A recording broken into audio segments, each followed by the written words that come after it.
I am Nyla Washington. At 34 years old, I am the founder and CEO of one of the most ruthless private equity firms on the East Coast. But to my family, I am just the scapegoat, the college dropout, the permanent disappointment. Tonight was supposed to be a celebration.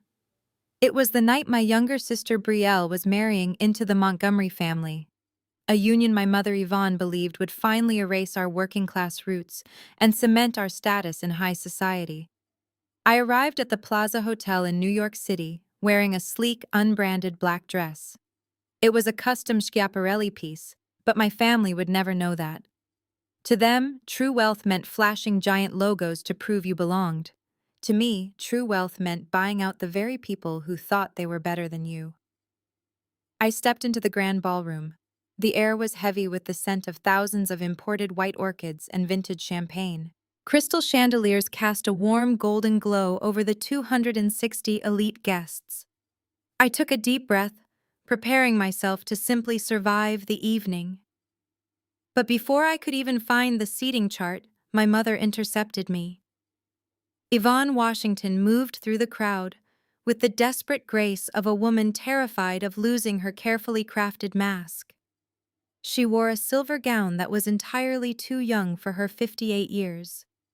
When she saw me, her practiced smile vanished instantly. Her eyes scanned my simple black dress with raw, unfiltered disgust. "What are you doing wearing that?"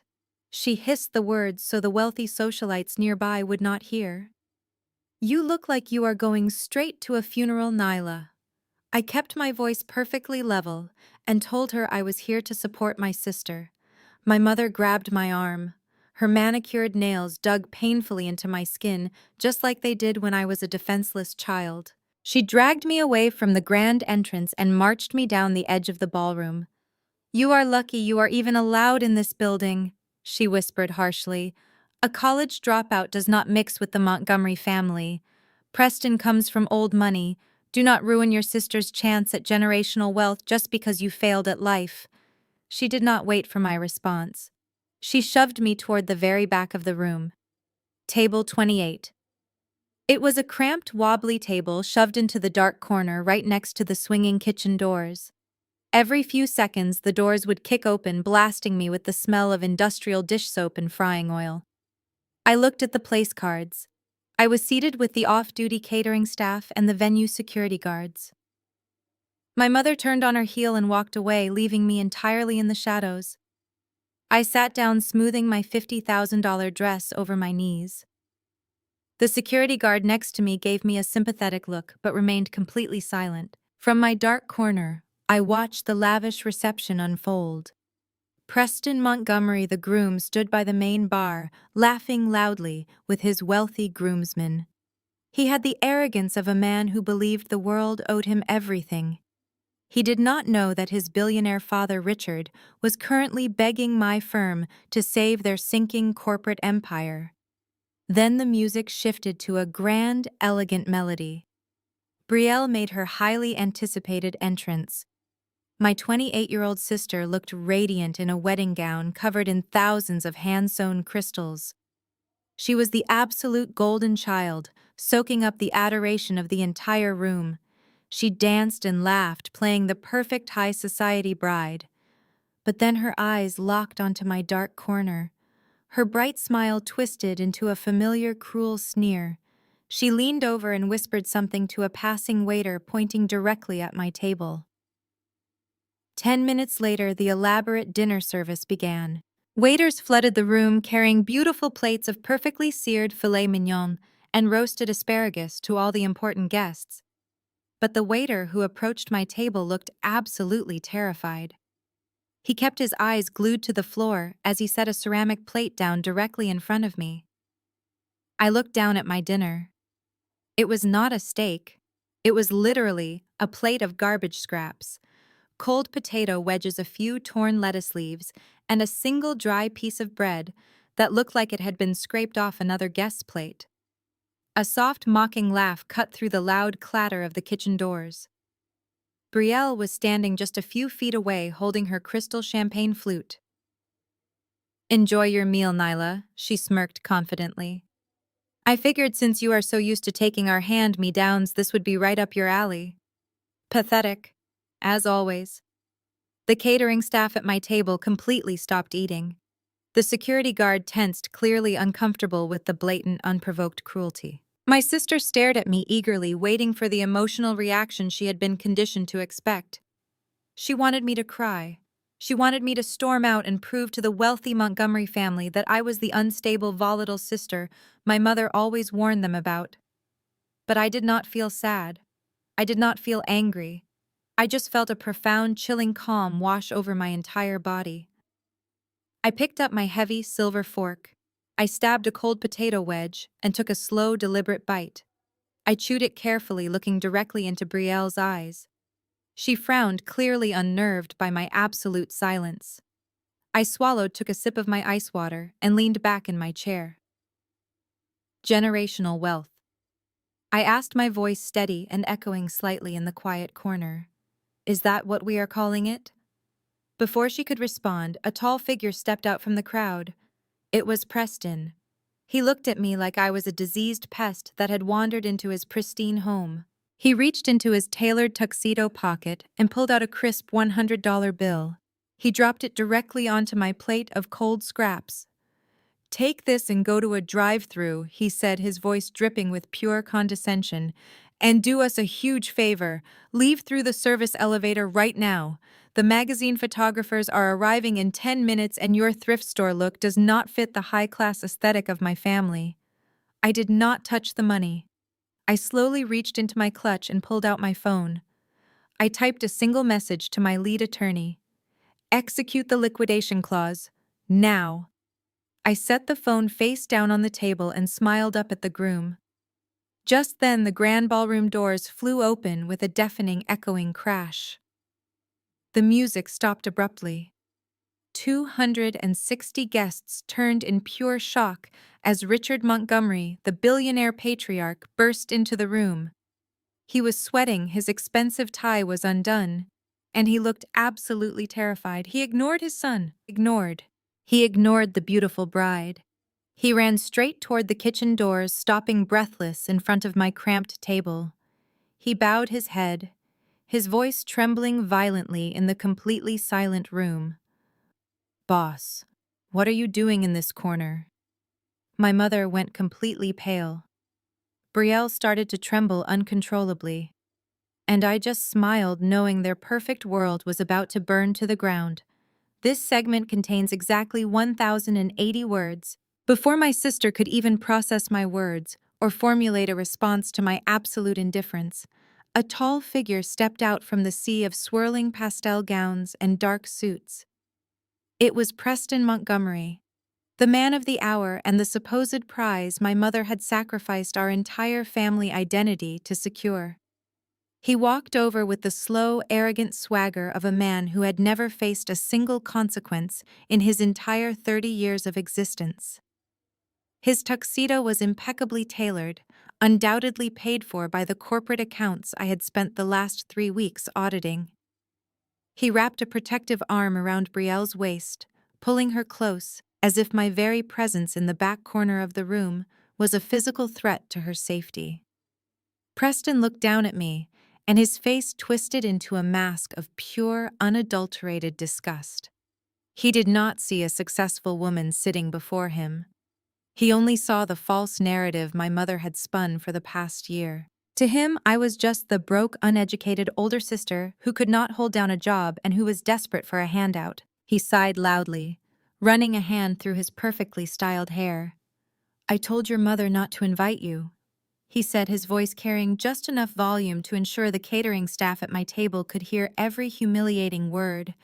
"We wanted tonight to be flawless, and frankly, your energy is entirely out of place here." I remained seated, keeping my hands folded neatly in my lap. I did not break eye contact with him.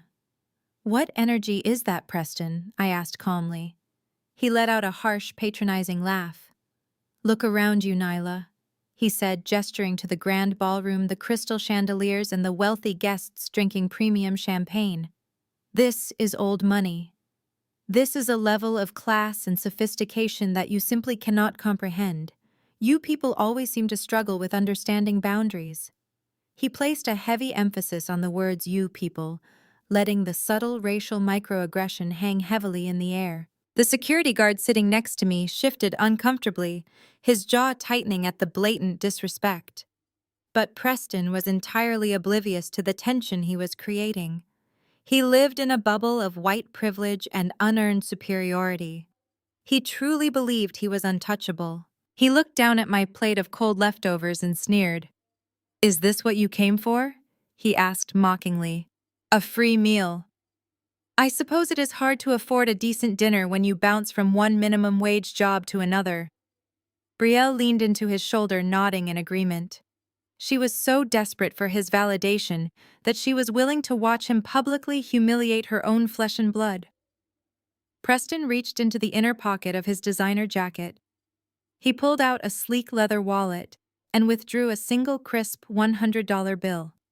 He held it between his fingers, waving it slightly in front of my face, as if I were a beggar on the street. "Here," he said, dropping the bill directly onto my plate. The money landed softly, resting on top of a cold potato wedge. "Take this, and do us all a massive favor. Go find a fast food drive-thru. Buy yourself a burger and a cheap soda." He leaned in closer, placing both hands on the edge of my cramped table. "And when you leave, I want you to go out through the service elevator in the back," he commanded, his tone dropping into a hard, authoritative register. "Do not walk through the main lobby. Do not speak to any of my family members on your way out.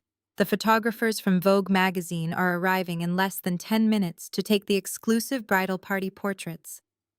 My family has spent decades cultivating a pristine public image, and your thrift store look simply does not fit our aesthetic. We cannot risk having you lingering in the background and ruining the spread." I looked down at the $100 bill resting on my garbage dinner. Then I looked at the dress I was wearing. He called it a thrift store look because it did not have a flashy designer logo plastered across the chest. He was too ignorant to recognize custom haute couture. He was too blind to see that the fabric alone cost more than his entire wedding registry. I left the bill exactly where he dropped it. I let my eyes trace the arrogant lines of his face. He had the kind of handsome features that only a lifetime of expensive dermatologists and private tennis lessons could buy. But beneath the polished surface, I knew the truth. I knew about the massive offshore gambling debts he had racked up over the past 3 years. I knew about the desperate bridge loans his father had taken out just to keep their flagship company afloat. Preston was standing here lecturing me about high society, while his entire existence was currently being financed by my private equity firm. He was a hollow shell of a man wearing a tuxedo he could not truly afford. I pulled out my phone, tapping the screen to unlock it. The bright light of the screen illuminated my face in the dim corner. "You are right about one thing, Preston," I said, my voice completely devoid of emotion. "I really do not understand how things work in your tier of society. Because where I come from, men who are drowning in millions of dollars of hidden debt do not usually hand out $100 bills to strangers." Preston froze for a fraction of a second. A tiny flicker of panic crossed his eyes, but he masked it quickly with a scoff. I opened my messaging app and found the contact for my lead corporate attorney. I did not need to explain myself to Preston. I did not need to defend my bank account or my dignity. I just needed to make one move. I typed out a single sentence. "Execute the liquidation clause. Now." I hit send and watched the little notification confirm the message was delivered directly to the legal team waiting on standby in my corporate office. I locked the phone and set it face down on the table right next to the plate. I looked up at Preston, who was now glaring at me with a mix of confusion and rising anger. "What are you doing?" he snapped. "I told you to take the money and leave." I leaned back in my chair, crossing my legs elegantly. "I am not going anywhere," I replied. "In fact, I think the real party is just about to begin. You talk a lot about old money, Preston, but you are about to learn a very painful lesson about new money." Brielle rolled her eyes, letting out an exasperated sigh. "Stop trying to sound smart, Nyla," she whined. "You are just embarrassing yourself. Please just take the $100 and go before Preston's father sees you here." I smiled warmly at my sister. "Oh, I am counting on his father seeing me," I said. Preston scoffed, shaking his head as if he were dealing with a delusional child. "My father does not even know who you are," he spat. "You are nothing to him. You are nothing to this family." He grabbed Brielle's hand, turning to walk away and return to their superficial world of fake wealth and stolen prestige. But they did not even make it 3 steps, because at that exact moment, the heavy brass handles of the grand ballroom doors began to turn. The air in the room suddenly shifted, and the carefully constructed illusion of the Montgomery Empire was seconds away from completely shattering. The heavy brass doors did not just open, they violently crashed against the marble walls of the Plaza Hotel ballroom. The resounding boom echoed over the elegant string quartet playing in the background, causing the musicians to jolt in surprise. The lead cellist dragged his bow harshly across the strings, creating a loud, dissonant screech that instantly silenced the entire room. 260 of New York's most elite socialites turned their heads in perfect unison, holding their collective breath. Standing in the doorway was Richard Montgomery. Preston's father was supposed to be the ultimate patriarch, the untouchable billionaire who ruled over his corporate empire with an iron fist.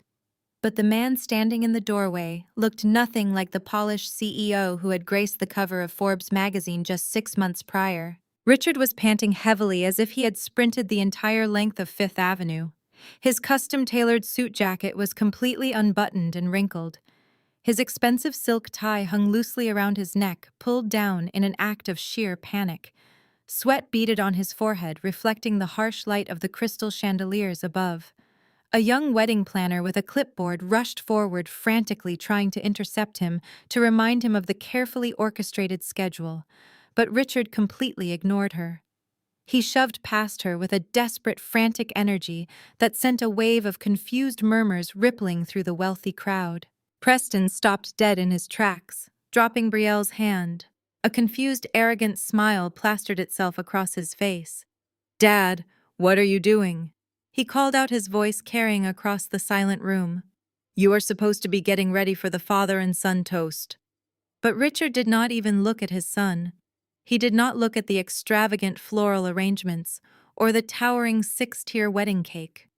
His wide, panicked eyes were frantically scanning the room, searching for someone. He pushed his way through a group of wealthy investors, ignoring their shocked greetings. And then his eyes locked onto the back corner of the room. He saw table 28. He saw the swinging kitchen doors. He saw me sitting quietly in my unbranded black dress, with a plate of cold potato wedges resting in front of me. All the color drained from Richard's face, leaving him looking like a terrified ghost. He let out a choked gasp that was audible in the pin-drop silence of the ballroom.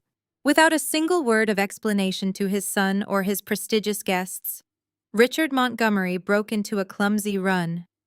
He practically shoved a wealthy socialite out of his path, knocking a glass of champagne from her hand.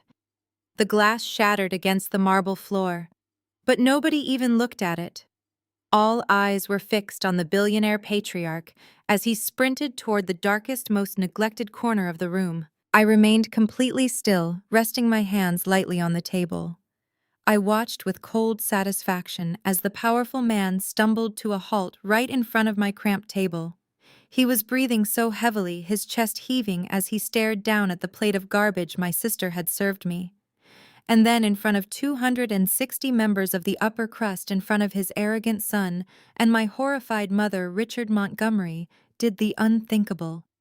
He bowed his head. It was not a polite nod. It was a deep gesture of absolute submission and terror. "Boss!" he gasped, his voice trembling violently as he struggled to catch his breath. "Boss, what are you doing sitting in this corner?" The word hit the room like a physical shockwave. "Boss." The murmurs that had begun to spread instantly died, replaced by a suffocating, heavy silence. The catering staff sitting next to me froze, their forks hovering in midair. The security guard blinked rapidly, staring at Richard as if the man had suddenly grown a second head. At the head table, my mother Yvonne slowly rose to her feet, her face twisting into a mask of pure, uncomprehending horror. Her carefully curated world was cracking right before her eyes. I did not immediately answer him. I let the silence stretch out, allowing the weight of the moment to crush the arrogance out of the air. I picked up my napkin, slowly wiping the corners of my mouth with deliberate, agonizing slowness. I folded the napkin and placed it neatly next to my plate of scraps. "It is quite the seating arrangement, isn't it, Richard?" I said, my voice calm and smooth, contrasting sharply with his frantic energy. I was told my energy did not quite fit the aesthetic of the evening. I believe the exact words were that a college dropout does not mix with the Montgomery family. Richard flinched as if I had slapped him across the face. He squeezed his eyes shut, a look of pure agony washing over his features. He knew exactly what that meant. He knew his son. "Please, Nyla," he begged, his voice cracking. "Please tell me you did not send the text. Tell me I am not too late to stop the liquidation. My legal team just called me in an absolute panic. They said Apex Capital just initiated the hostile takeover protocol. Please tell me it is a mistake." I tilted my head slightly, resting my chin on my hand. "I am afraid your son and my family made it very clear that I do not belong here, Richard. They even generously offered me a crisp $100 bill to go to a drive-thru." I pointed to the crumpled bill sitting on top of my cold potato.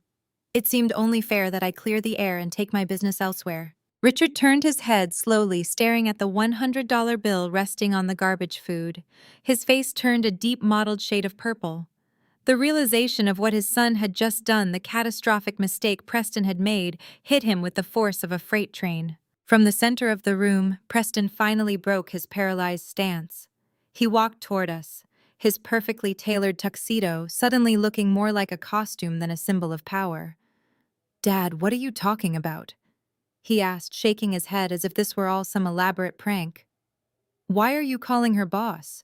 Are you having some kind of medical episode?"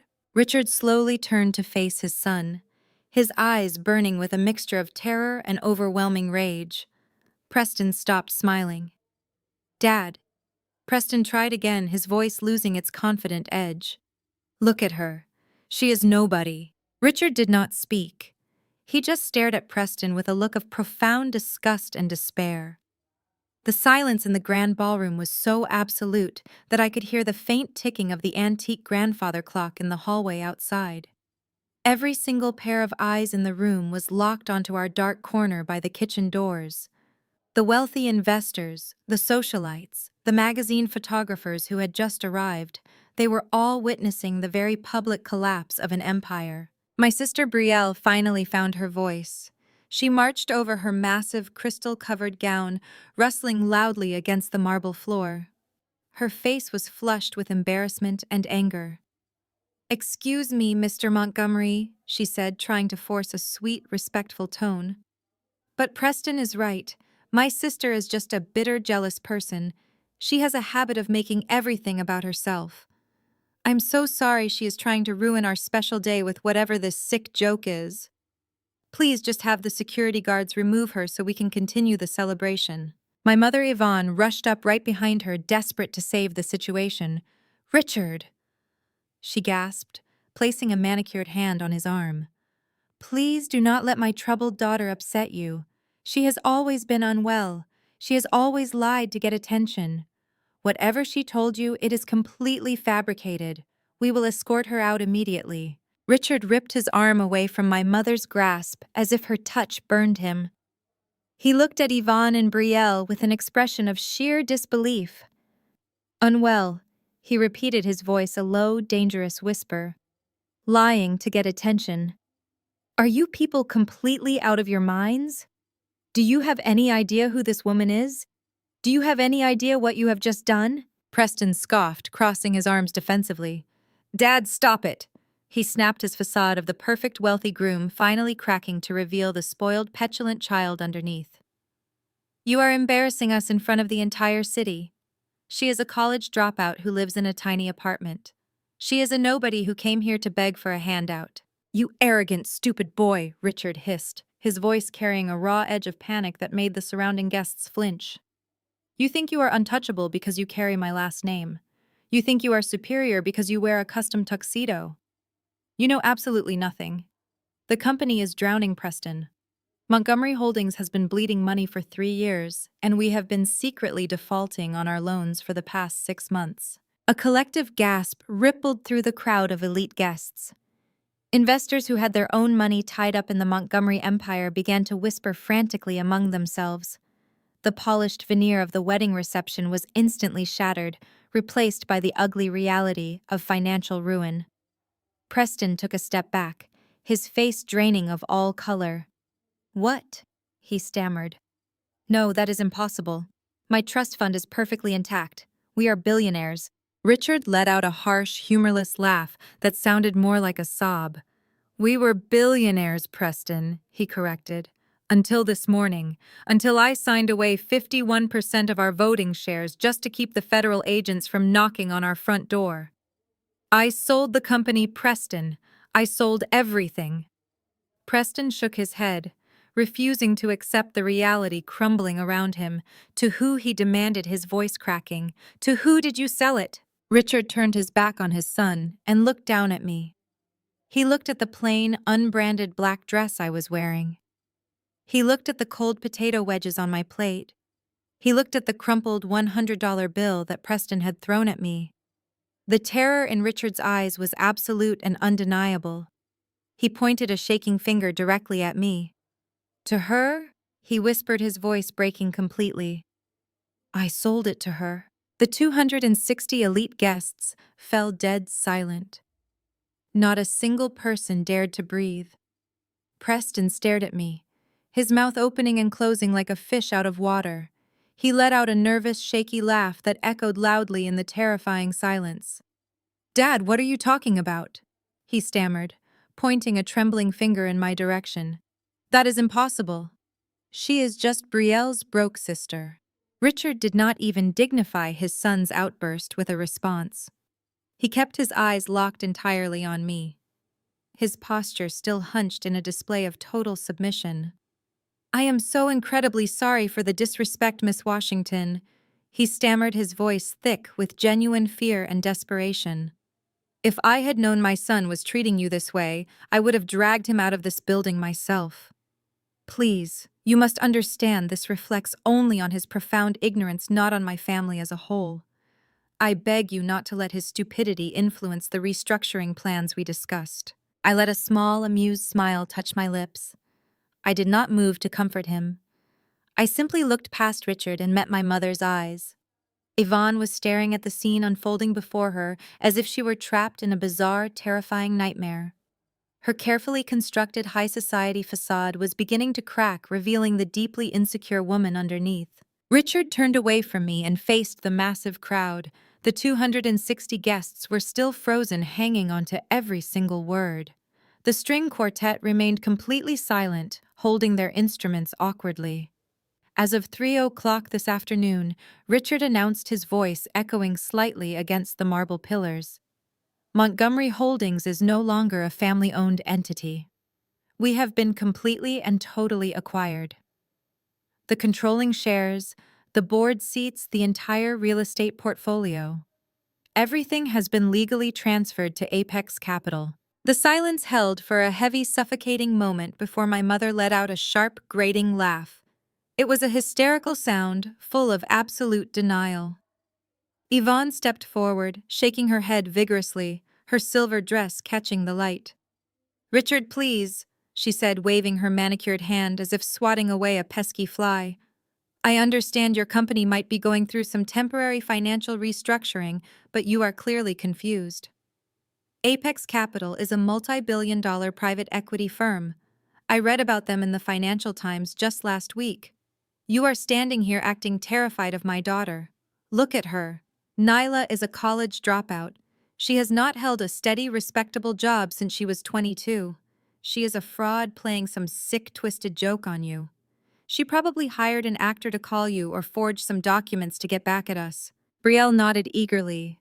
clinging desperately to her mother's delusion. Yes, she is just trying to humiliate us because she is horribly jealous of my wedding, Brielle whined, pulling nervously at the heavy crystal bodice of her gown. She has always tried to ruin my happiness. Please, Mr. Montgomery, just have the security guards throw her out so we can finally cut the cake and forget this ever happened. Richard looked at my mother and sister as if they were the absolute dumbest creatures to ever walk the earth. A college dropout, he repeated, his voice dropping into a low, dangerous growl dripping with venom.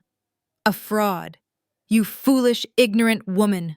The only frauds in this room are the ones pretending this brilliant girl is anything less than a titan. Richard gestured wildly toward my dark corner. Nyla Washington is not just an employee of Apex Capital. She did not just broker the deal on behalf of some faceless board. She built the firm from the ground up. She is the sole founder and the chief executive officer. She owns every single piece of debt my family has ever accrued over the last decade. She holds the strings to my entire life and the lives of every employee under the Montgomery umbrella. A loud collective gasp swept through the room. Several of the wealthy investors who had previously ignored me began murmuring frantically. I saw men in expensive suits pulling out their phones, desperately searching my name in corporate databases. For years, I had kept my identity strictly scrubbed from public executive boards, operating entirely through proxy holding companies and trusted legal representatives.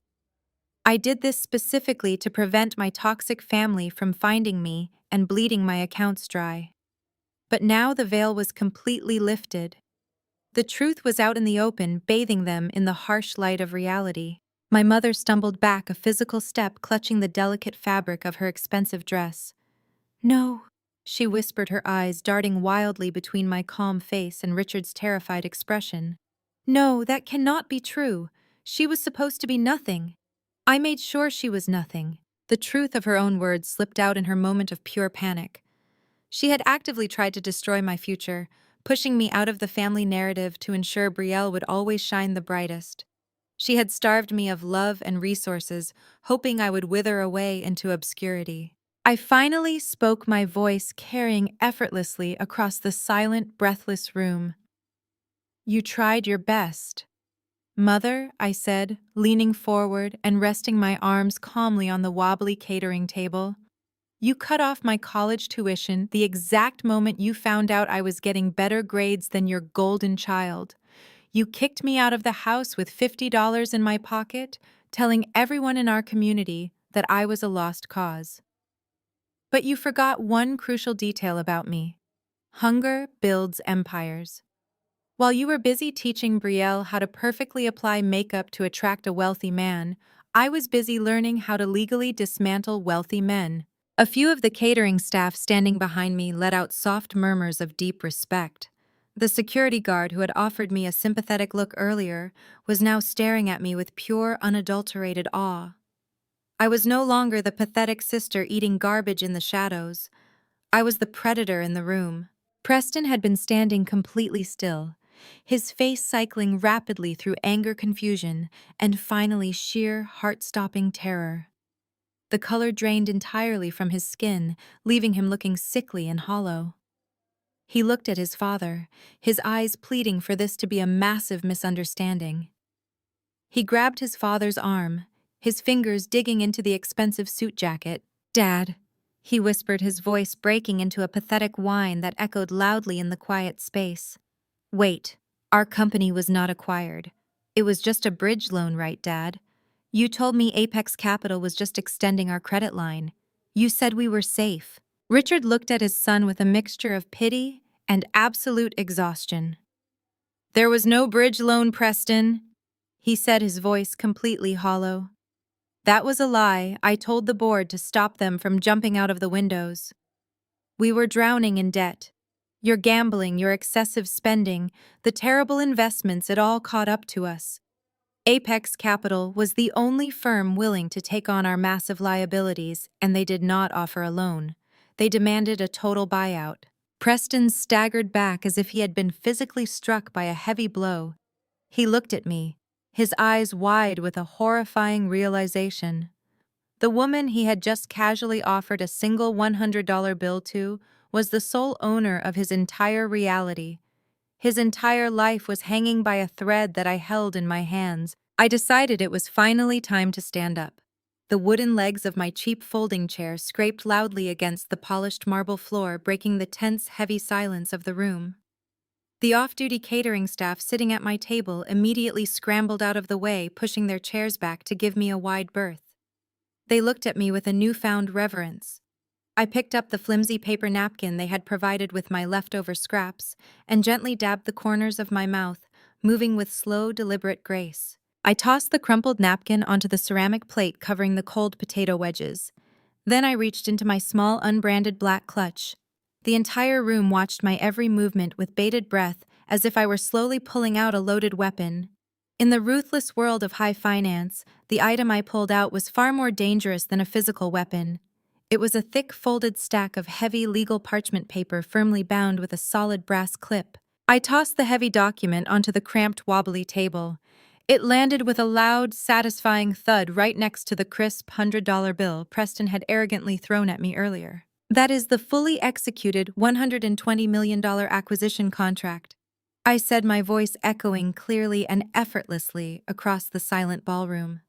I signed it myself at exactly 2:45 this afternoon. Montgomery Holdings belongs to me down to the very last paperclip. I own the corporate headquarters. I own the building we are standing in right now. I own the prestigious catering company that served you this beautiful dinner while you tried to feed me garbage in the shadows. And most importantly, Preston, I own you. Preston stared down at the thick legal document. The official corporate seals and the heavy black ink of my signature stared right back at him, confirming his absolute ruin. He was physically shaking. His perfect, expensive groom's tuxedo now looked like a cheap, ill-fitting costume hanging on a broken, empty man. I stepped away from the dark corner by the kitchen doors and moved slowly into the warm, elegant light of the crystal chandeliers. The massive crowd parted for me like the Red Sea. Wealthy investors and elite socialites who had completely ignored my existence 10 minutes ago were now shrinking back in genuine fear. They recognized power when they saw it, and they knew I held more power than anyone else in the building. I stopped just a few feet away from Preston and let my eyes travel slowly up and down his trembling frame. Earlier this evening, you were very concerned about my appearance, Preston, I said, my tone dripping with icy condescension. You told me to take your money and leave through the service elevator because my thrift store look did not fit your perfect family aesthetic.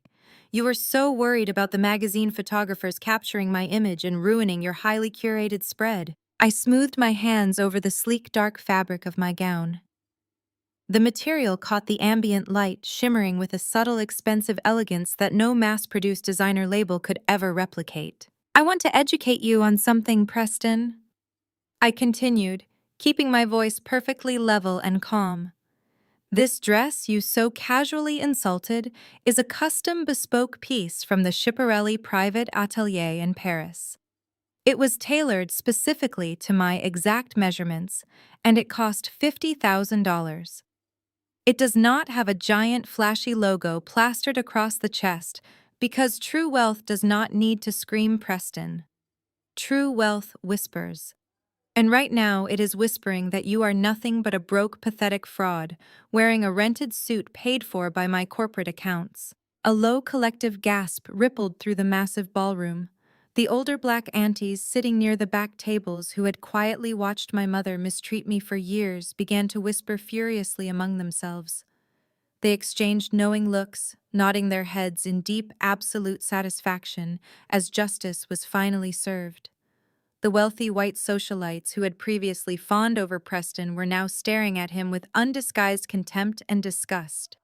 In their superficial, cutthroat world, losing your fortune was the ultimate unforgivable sin, and Preston had just committed it in front of everyone.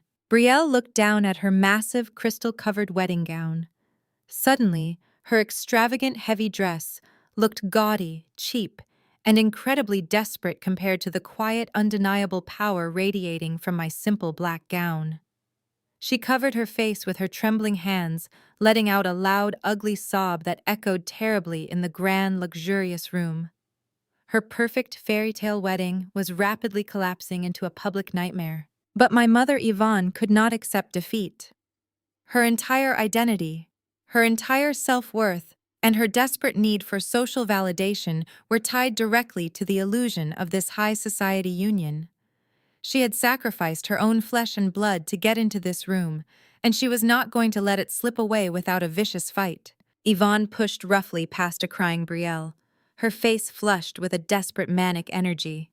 She marched right up to me, her silver mother of the bride dress swishing aggressively against the floor. She pointed a shaking, perfectly manicured finger just inches from my face, her eyes wide and wild. "So what if you have money?" she yelled, her voice shrill and echoing wildly off the high vaulted ceilings. "So what if you bought his father's failing company out of pure spite? You think you have won, Nyla. You think you can just come in here and ruin your sister's life, and we will all just bow down to you and worship you." I looked calmly at my mother's shaking finger and then directly into her desperate, panicked eyes. She was visibly hyperventilating, desperately trying to hold together the shattered pieces of her fake reality in front of the whispering, judgmental crowd. "Preston does not need his father's company," Yvonne screamed, turning aggressively to the crowd to make sure every single wealthy guest heard her next words. "He does not need you or your ruthless private equity firm, Nyla. Preston is a brilliant, independent entrepreneur. He just secured $2 million in seed funding for his own tech startup. He is going to be 10 times richer than you will ever be, and he is going to give my beautiful Brielle the luxurious life she absolutely deserves." She turned back to me, a triumphant, vicious smile twisting her face into something unrecognizable. "You have nothing over him, Nyla," she sneered, her voice dripping with venom. "He has his own millions now." The grand ballroom fell into a stunned, breathless silence following my mother's shrill declaration. The words, $2 million, hung heavily in the air, vibrating with a toxic, desperate energy. I stood completely still, the soft silk of my custom dress pooling around my feet. My face remained an unreadable mask, but internally my mind was racing through ledgers and financial profiles with ruthless precision. I knew my mother's financial situation intimately. I knew she was drowning in secret credit card debt just to maintain her country club membership. I knew she drove a leased luxury car she could barely afford and wore designer shoes bought on installment plans. There was absolutely no way she had $2,000 in liquid assets, let alone $2 million to hand over to a man she barely knew. I let the silence stretch out, allowing her manic smile to falter just slightly under the weight of my cold stare. "Where did you get $2 million, Yvonne?" I asked, my voice perfectly flat and devoid of any familial warmth. It was not a question, it was a demand. Yvonne stood taller, puffing out her chest with twisted maternal pride. She looked around the room, making sure the elite, wealthy guests were paying attention to her perceived financial victory. She desperately wanted them to see her as a peer, as an equal, who casually handed out millions in seed funding. "I made a strategic investment for my family," she declared, her voice dripping with arrogant superiority. "I did what a real mother does to protect her daughter's future. I liquidated a useless asset to ensure Brielle would marry into a respectable, high-class white family. I gave Preston the capital he needed to build his tech empire so he would never have to rely on a broken, manipulative person like you." My stomach plummeted as a horrifying realization began to form in the back of my mind. There was only one asset left in our entire family lineage that held any real substantial value. There was only one property that possessed that kind of equity. "No," I whispered, the single word slipping out before I could lock it down. Yvonne smirked, her eyes gleaming with a vindictive, hateful joy. She mistook my horror for defeat. "Yes, Nyla," she spat, crossing her arms defensively. "I sold your precious grandma's house. I sold that crumbling old brownstone in Brooklyn. We did not need it anymore." The ballroom seemed to physically tilt on its axis. Grandma's brownstone was not just a piece of real estate. It was the beating heart of our family history. My grandfather had worked 3 grueling jobs in the 1960s, pushing brooms and driving cabs to pay off that mortgage in full. It was a beacon of true Black generational wealth in a rapidly gentrifying city. It was the house where our family gathered for every Thanksgiving and Christmas, before my mother decided we were too good for our own roots. More importantly, it was my only sanctuary. When my mother would lock me out of our suburban house for not being pretty enough or charming enough, Grandma would take me in. She would sit me at her heavy oak kitchen table, feed me warm sweet potato pie, and tell me I was brilliant. She was the only person in my entire bloodline who ever looked at me and saw a human being instead of a disappointment. She left that house to my mother in her will, with the strict instruction that it was to remain in the family forever as a safety net for future generations. And Yvonne had sold it. She had taken 60 years of our ancestors' blood, sweat, and tears and traded it for a fake seat at a wealthy white man's table. She had sold our legacy to buy Preston's approval. She handed over our generational wealth to a man who had literally thrown a $100 bill at her own flesh and blood just moments earlier. A wave of horrified gasps erupted from the back of the room. The older Black aunties who had tolerated my mother's social climbing and snobbery for years were now staring at her with pure, unadulterated disgust. The cultural betrayal was absolute and unforgivable. One of my aunts stood up, pushing her chair back violently.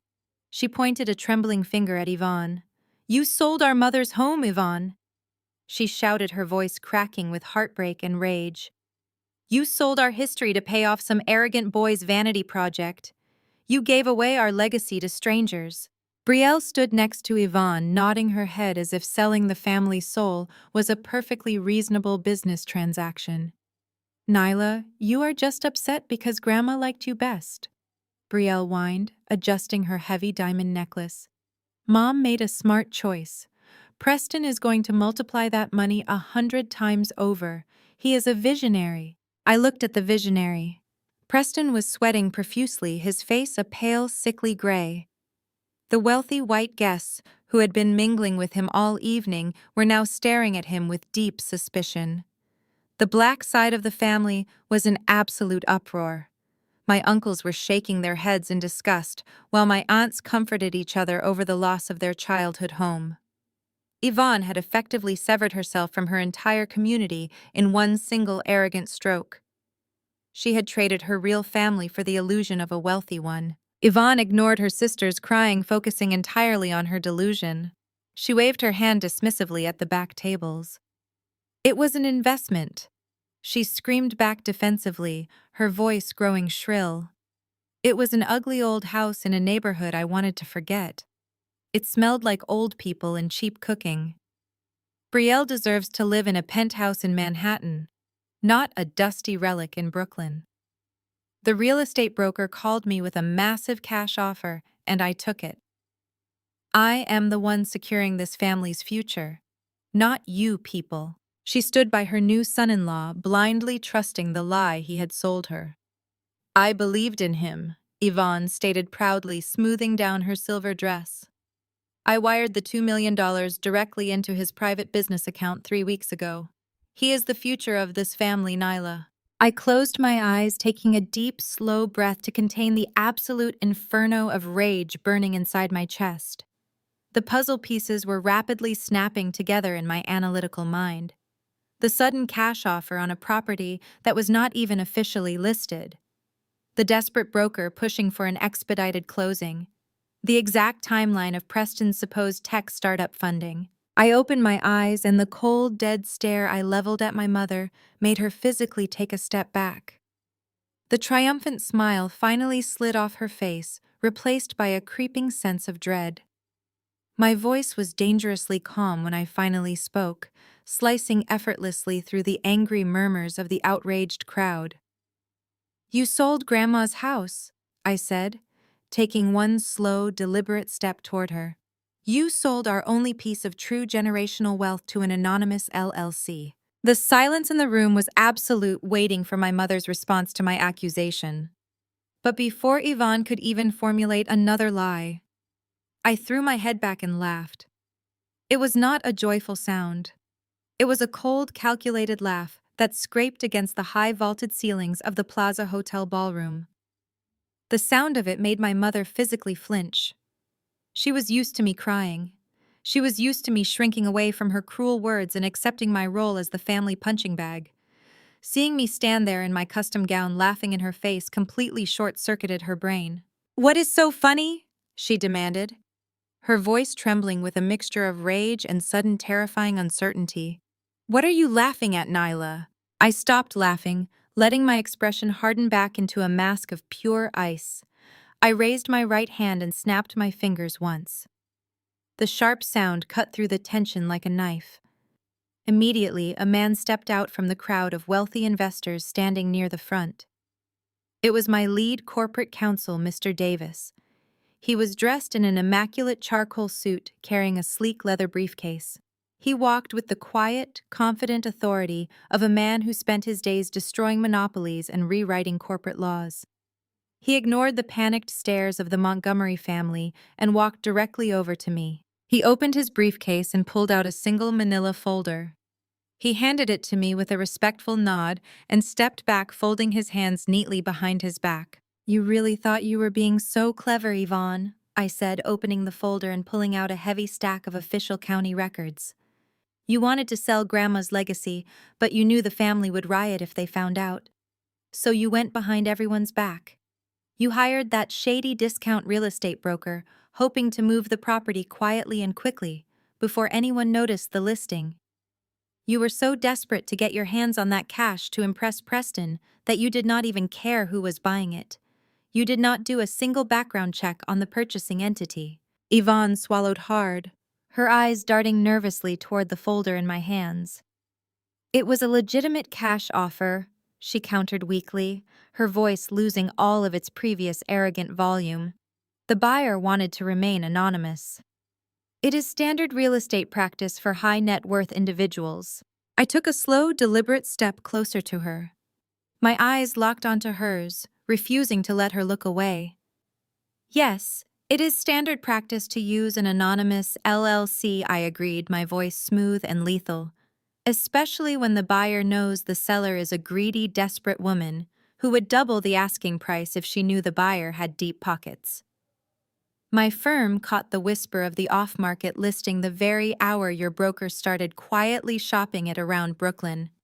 I had my legal team draft a shell company that same afternoon.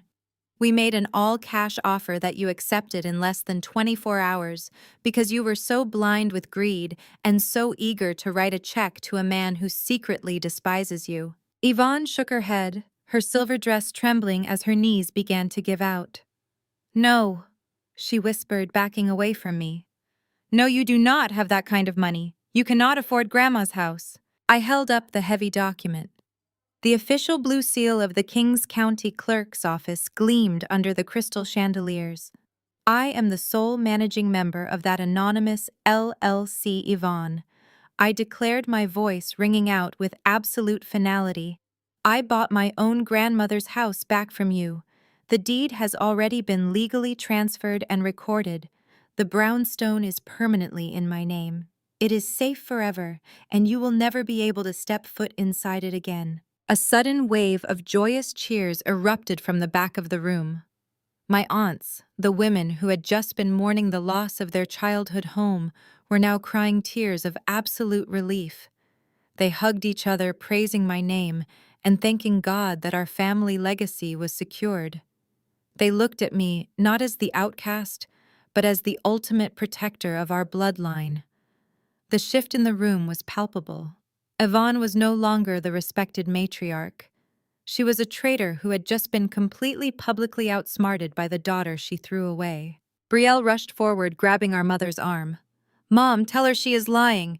Brielle shrieked, her perfect bridal makeup beginning to run down her face as she panicked.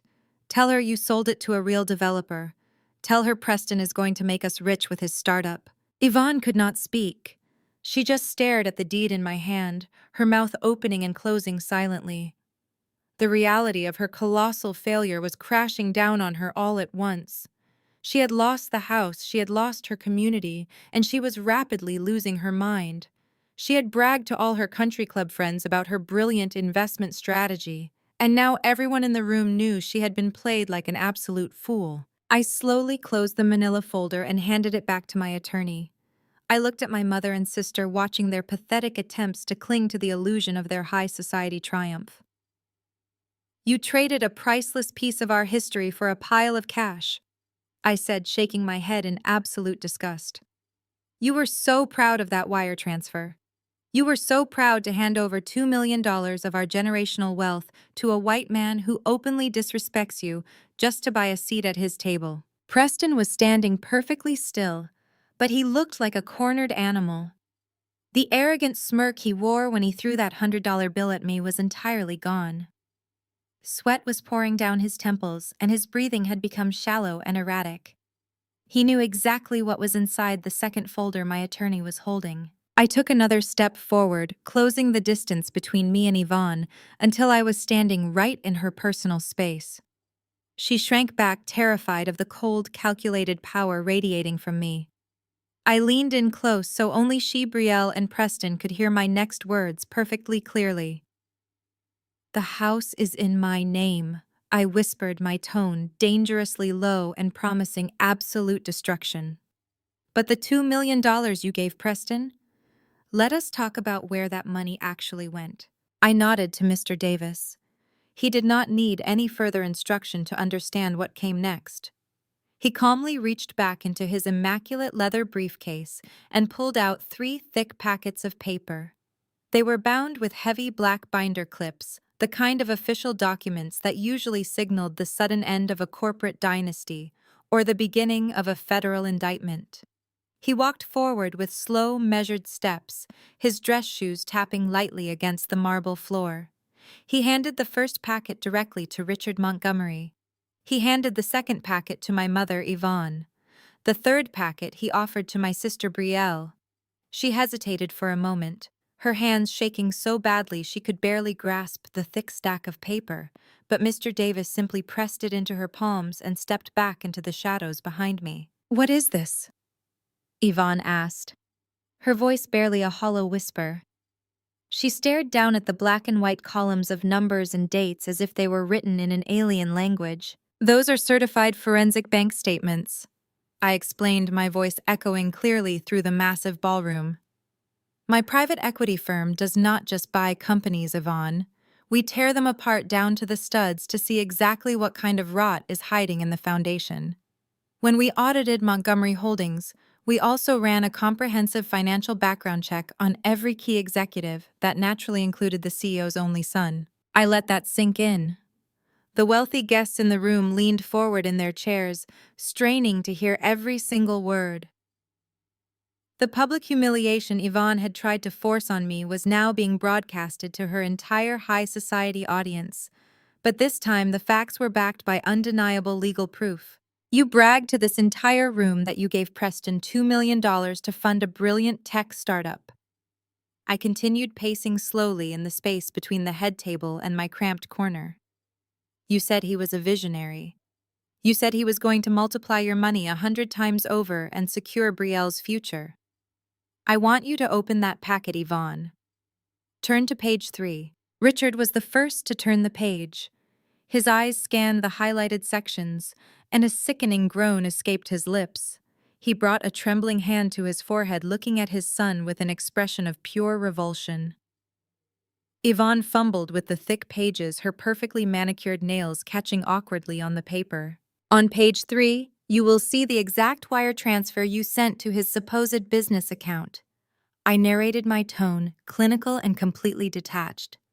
"You will also see that exactly 48 hours after your money cleared, Preston initiated a secondary massive transfer. He moved the entire $2 million into a private offshore holding account in the Cayman Islands." Yvonne looked up, her eyes wide with rising panic. "What does that mean?" she stammered desperately, looking around the room for support. "Tech companies use offshore accounts for tax purposes all the time. He told me it was a brilliant optimization strategy." I let out a soft, cold laugh that made Preston flinch.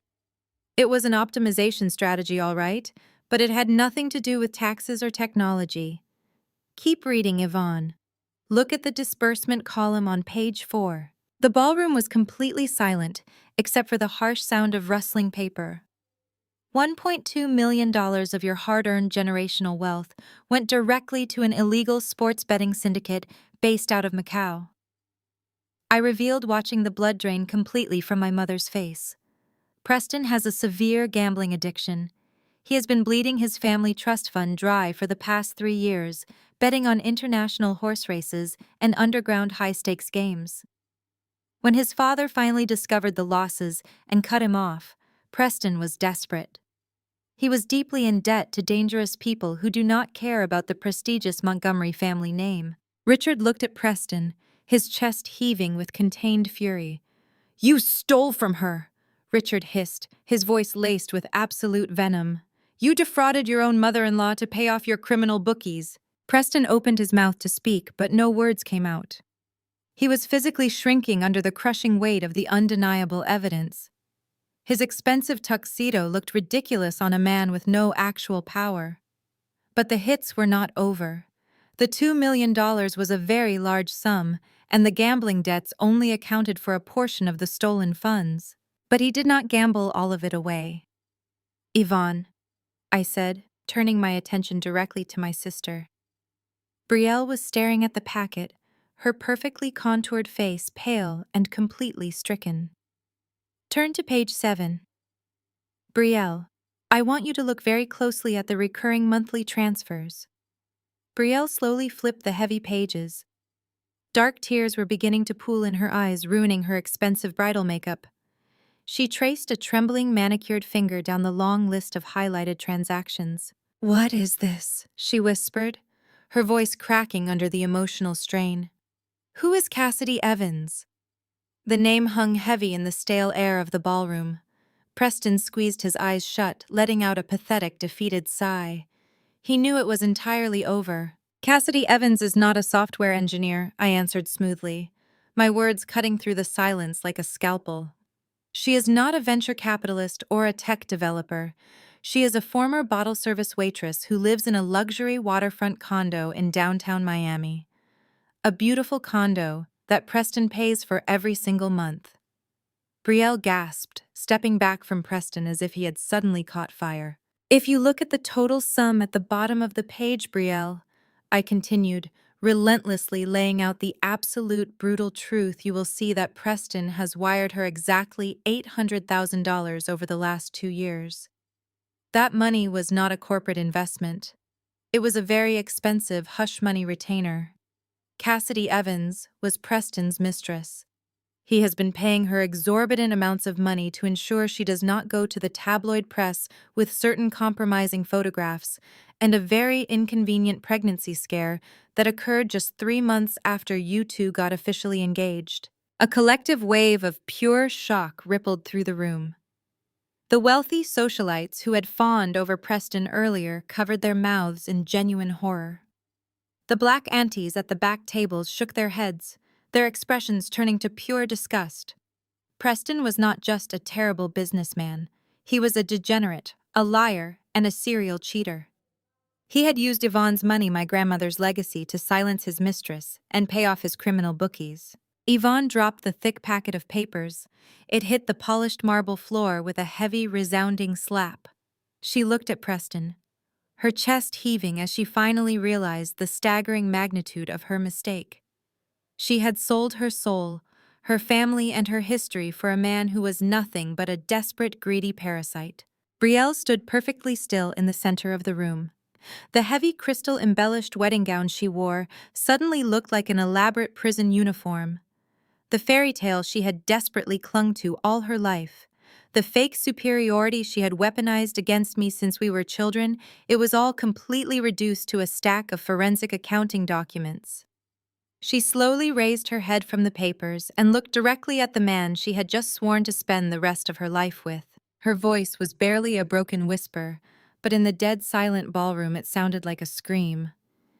"You said you were building a tech firm." The words hung in the air, pathetic and broken.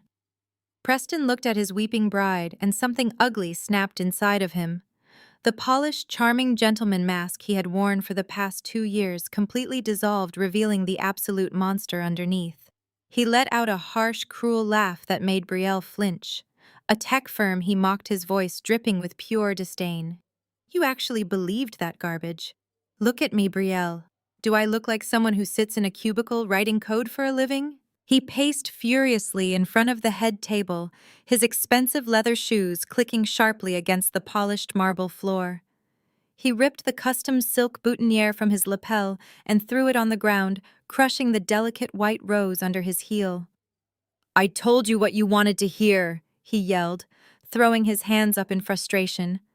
"I told you and your mother exactly what you needed to hear so you would keep writing checks and stop asking so many annoying questions." Yvonne gasped, clutching her chest as if she had been physically shot.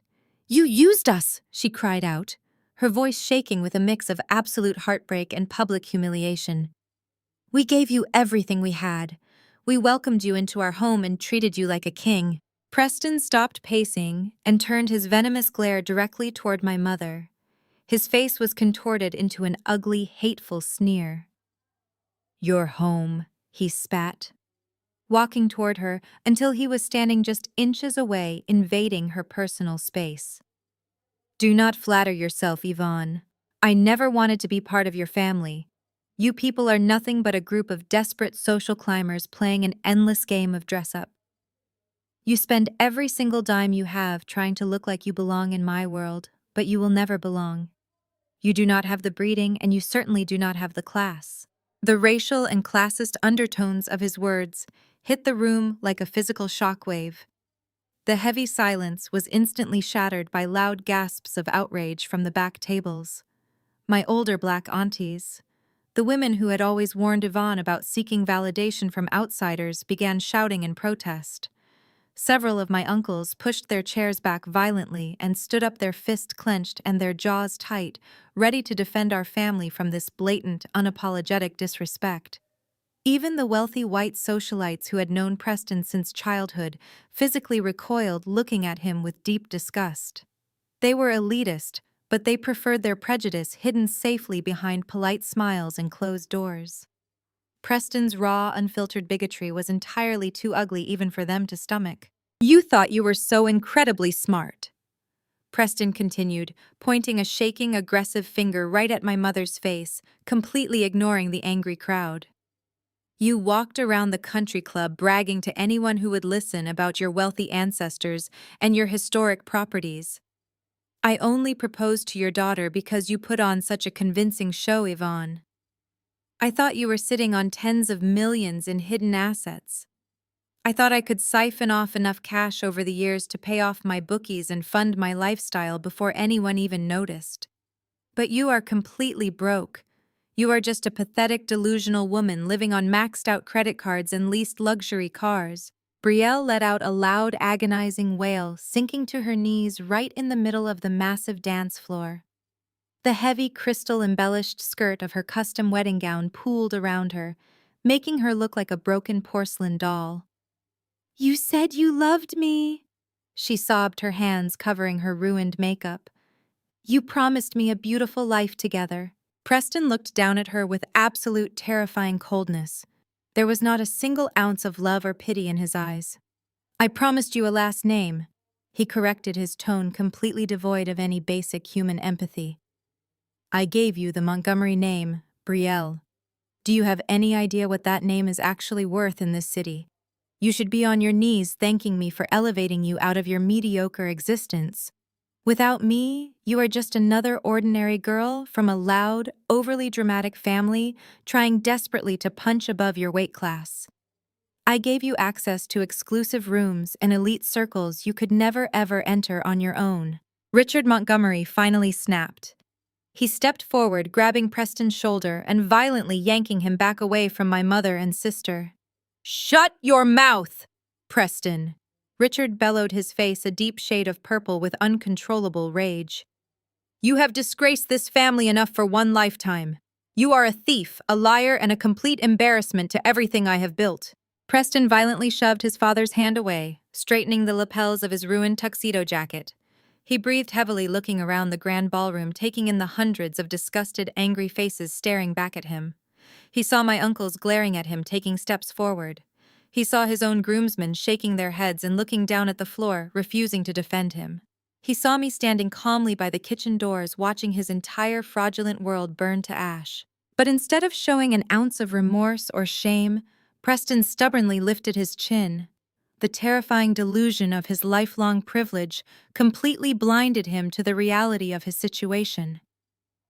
He truly believed that because he was born into money and power, he would always be shielded from the actual consequences of his actions. He took a deep breath, smoothing back his perfectly styled blonde hair and adjusting his silk tie. His arrogant, superior smirk slowly returned, creeping back onto his face like a venomous snake. Whatever. Preston scoffed, his voice regaining its loud, obnoxious confidence as he addressed the entire room. Judge me all you want. Look at me with your fake moral outrage. It does not matter to me. None of you matter. He turned to his father, his eyes cold and incredibly defiant. So what if you sold the company, Dad? He said, shrugging his shoulders casually as if they were discussing the weather. So what if this entire room hates me right now? I am not going to end up working in some depressing cubicle or living on the streets. I do not need your failing company, and I certainly do not need this pathetic excuse for a bride tying me down. Preston turned back to face me, pointing a confident, steady finger in my direction. He thought he still had the ultimate trump card. He thought he could still walk out of the Plaza Hotel a total winner. You think you ruined me, Nyla? He laughed, a cruel, empty sound that echoed off the high ceiling. You think buying my father's bankrupt business makes you better than me? You are completely out of your mind. I still have my personal wealth. Even if my dad's company is sold, I still have my $15 million trust fund. I am untouchable. The word untouchable echoed through the dead, silent ballroom, bouncing off the crystal chandeliers and fading into nothing. Preston stood tall with his chest puffed out, clutching onto the safety of his $15 million trust fund, like a child holding a security blanket in the dark. He actually believed that his generational wealth was a magical shield that could protect him from the consequences of his own disastrous actions. He smiled a smug, arrogant smile, convinced he had just won the entire war. I did not yell. I did not lose my temper. I just slowly shook my head, letting out a soft, mocking sigh that carried across the heavy silence. It was the kind of sigh a teacher gives to a student who has confidently answered a question completely wrong. I turned my back on Preston, dismissing his little tantrum entirely, and walked back toward the cramped, wobbly table by the kitchen doors. My $50,000 custom gown glided silently across the floor. The thick stack of legal parchment paper, the $120 million acquisition contract, was still sitting exactly where I had thrown it, next to the cold plate of garbage leftovers.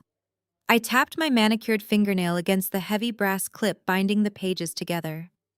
The sharp clicking sound made Richard Montgomery flinch. Richard, I said, my voice calm and authoritative, cutting through the tension. You signed this agreement in my boardroom at exactly 2:45 this afternoon. I assume you read the terms and conditions before you handed over your entire legacy. Richard swallowed hard, his face pale and slick with cold sweat. He looked at the contract like it was a venomous snake about to strike. Yes, he whispered, his voice barely audible. I read it. I had my legal team review every single page. Then you know exactly what is buried in the fine print. I continued, turning around to face the crowd. But it seems your arrogant son is operating under a severe delusion. He believes his personal wealth is safely walled off from his corporate crimes.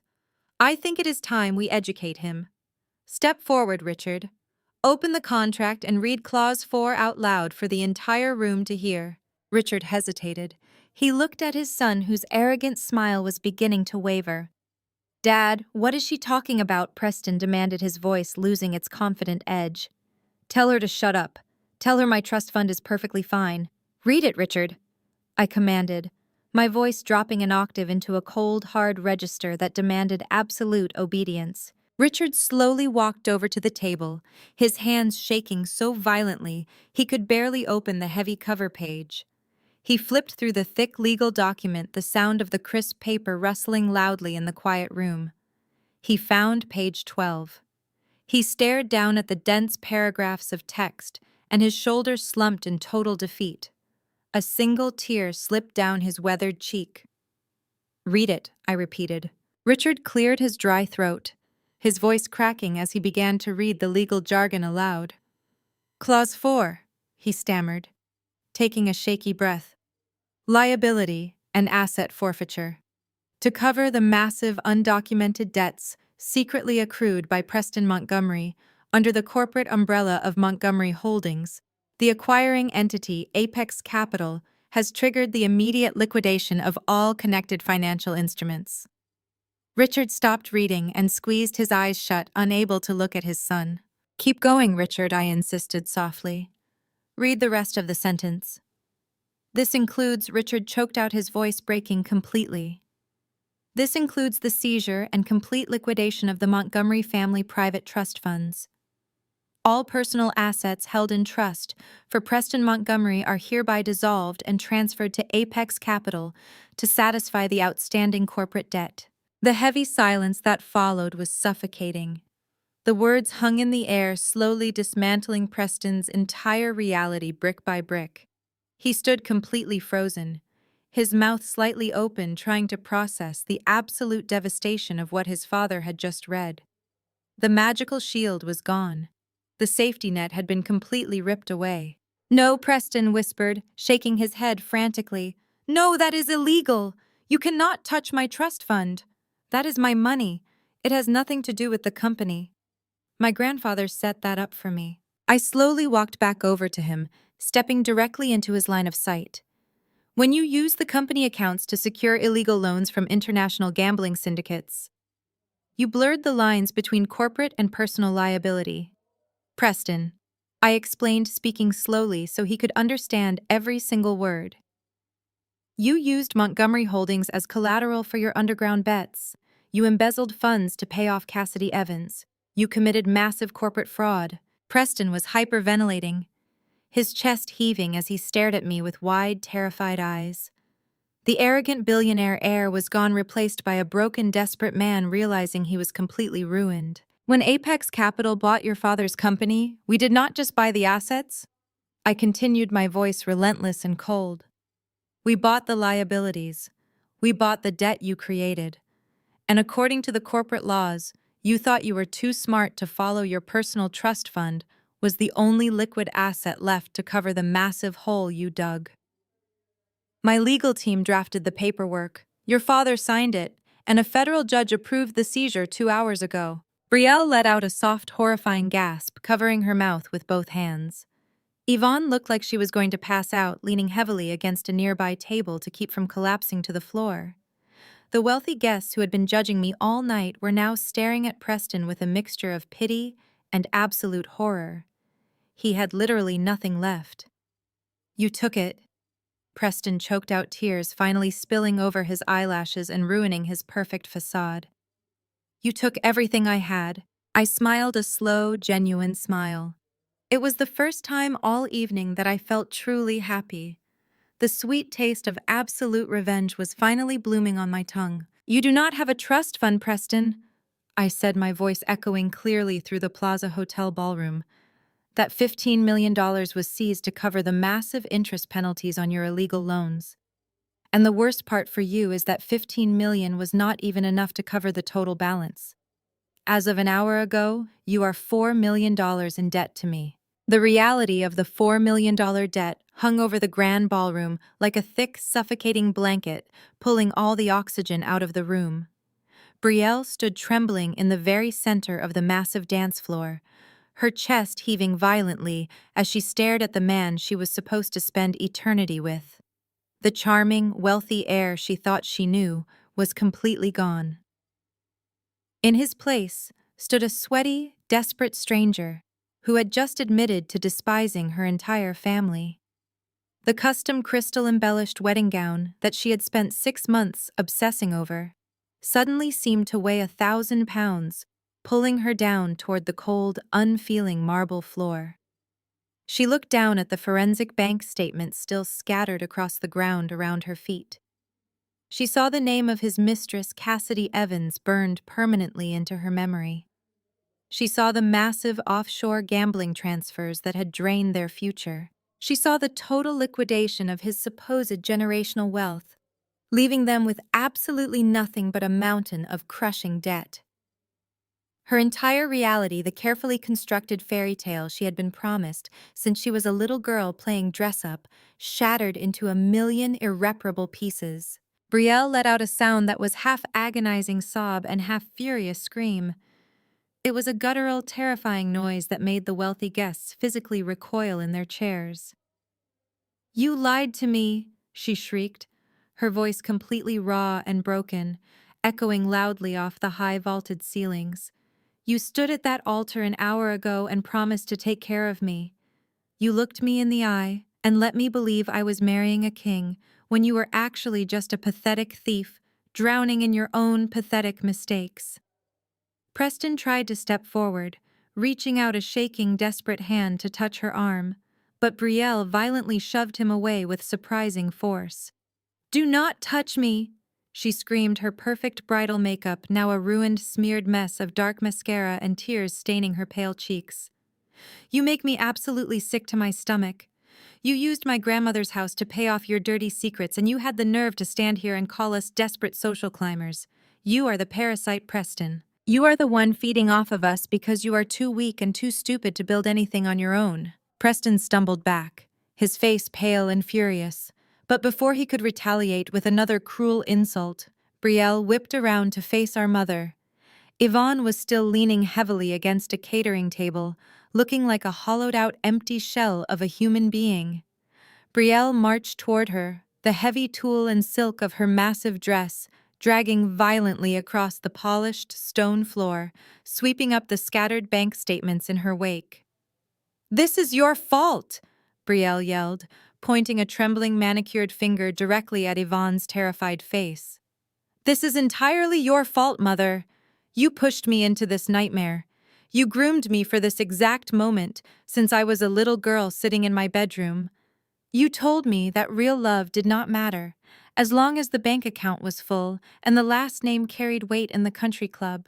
Yvonne shook her head weakly, trying to shush her daughter, trying desperately to salvage whatever tiny scrap of dignity she had left in front of her judgmental church friends and wealthy peers. But Brielle was completely unhinged, and she was not going to be silenced anymore. "Do not tell me to be quiet!" Brielle sobbed aggressively, stepping even closer to Yvonne. "You made me cut off my own sister. You told me Nyla was an embarrassment because she wanted to build her own life instead of marrying into someone else's money. You made me treat her like absolute garbage so I could fit into your twisted, disgusting vision of high society. You sold our family history for a lie. You traded our grandmother's legacy for a racist broke fraud because you were too blind and too insecure to see the truth right in front of you." The absolute destruction of Nyla Washington was now complete. She stood paralyzed under the harsh glaring lights of the crystal chandeliers, entirely exposed for the world to see. The older black aunties sitting in the back, who had warned her for decades about her toxic social climbing, were now staring at her with cold, unrelenting judgment. They offered no sympathy, only the silent condemnation of a community betrayed. The wealthy white socialites she had sacrificed everything to impress were whispering behind their hands, looking at her with pure, unadulterated disgust. Her own golden child, the daughter she had worshipped and molded into her perfect image, was publicly crucifying her in front of 260 people. Yvonne opened her mouth to defend herself, to offer some kind of excuse or apology, but no words came out of her throat. Her identity was completely tied to the illusion of prestige, and now that the illusion was dead, she had absolutely nothing left to hide behind. She sank slowly into a chair, covering her face with both hands, and began to weep uncontrollably, her shoulders shaking with the weight of her total failure. Preston watched his fake empire crumble to ash around him. He looked at his weeping, devastated bride. He looked at his disgraced, humiliated father, and finally he looked across the room at me. I was still standing calmly by the kitchen doors, completely untouched by the swirling chaos, observing his destruction with a cold, satisfied expression. His intense shame rapidly mutated into a blind, violent rage. He had lost his money, his pristine reputation, and his future all in the span of 20 minutes, and his fragile ego blamed me for every single bit of it. He could not accept his own failures, so he directed all of his venom at the woman who had exposed him. "You ruined my life, you spiteful witch!" Preston roared, his face turning a dark, terrifying shade of crimson. He balled his hands into tight, aggressive fists and charged across the massive dance floor, lunging directly toward me with the clear intent to cause severe physical harm. The wealthy guest screamed loudly, scattering out of his way as he barreled forward like a wild animal. The venue security guard next to me reached quickly for his radio, shouting commands. Preston was only 5 feet away, his arm pulled back to strike my face, when a sudden booming sound echoed heavily from the grand marble hallway outside. It was the sharp, heavy, synchronized thud of tactical boots marching rapidly toward the ballroom doors. The heavy wooden doors of the grand ballroom burst open for the second time that evening. But this time, it was not a terrified billionaire making an entrance. It was a highly coordinated tactical strike. Over a dozen men and women dressed in dark navy windbreakers with bold yellow letters reading FBI across the back poured into the room. They moved with swift, terrifying efficiency, fanning out across the perimeter to block every single exit. Close behind them, several uniformed NYPD officers stormed in their hands, resting firmly on their duty belts. The chaotic atmosphere of the wedding reception instantly shifted from a messy family drama into an active federal crime scene. The wealthy guests who had been gasping and whispering just moments before now shrieked in genuine terror, scrambling away from the heavily armed agents. Women in expensive gowns tripped over their own heels, trying to put distance between themselves and the center of the dance floor. The string quartet abandoned their instruments completely, huddling together near the back wall. The catering staff froze, dropping silver trays of expensive appetizers that clattered loudly against the marble. Preston stopped his violent charge toward me, freezing midway across the dance floor, his fists unclenched, falling uselessly to his sides as he stared at the federal agents swarming his perfect wedding. The absolute panic in his eyes was visceral. He looked around wildly like a trapped animal searching for an escape route that did not exist. "Dad," he yelled, his voice cracking into a high-pitched panic. "Dad, do something! Tell them to get out! Call our lawyers! You own this city! Tell them to leave!" Richard Montgomery did not move to protect his son. He stood perfectly still, his shoulders slumped under the crushing weight of his ultimate failure as a father. He looked at Preston with a mixture of profound sorrow and deep, unforgiving anger. "I cannot tell them to leave, Preston," Richard said, his voice remarkably steady, despite the tears streaming down his face. "I do not own this city anymore, and I do not own the company you used to commit federal crimes." Preston shook his head furiously, refusing to comprehend the reality closing in around him. "What are you talking about?" he demanded, backing away slowly as 2 federal agents began to approach him. "Call the legal team. We can make this go away. We always make this go away." "Not this time, son," Richard replied, his voice breaking. "I am the one who called them." The words hit Preston like a physical blow. He staggered back, bumping into a cocktail table and knocking over a tower of crystal champagne flutes. The glasses shattered violently, sending shards of crystal and expensive alcohol spraying across the floor. "You called the feds on your own son?" Preston gasped, clutching his chest as if he had been shot. "You sold me out." "I had to," Richard yelled, his voice finally rising in a surge of defensive anger. "You left me no choice, Preston. You stole millions of dollars from the corporate accounts to fund your degenerate lifestyle.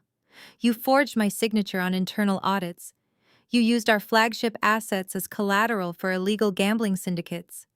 When Nyla audited our books, she found every single hidden transaction. She gave me a choice. Either I report your embezzlement to the federal authorities immediately, or she would hand the entire investigation over to the SEC and send the entire Montgomery Board of Directors to federal prison for corporate negligence." Richard wiped a trembling hand across his face, looking older and more broken than I had ever seen him. "I sold the company to save the employees, Preston. I called the FBI to save myself. You dug this grave completely on your own, and now you are going to lie in it. Yvonne let out a low, agonizing moan from her chair, finally understanding the full scope of the trap she had blindly walked into.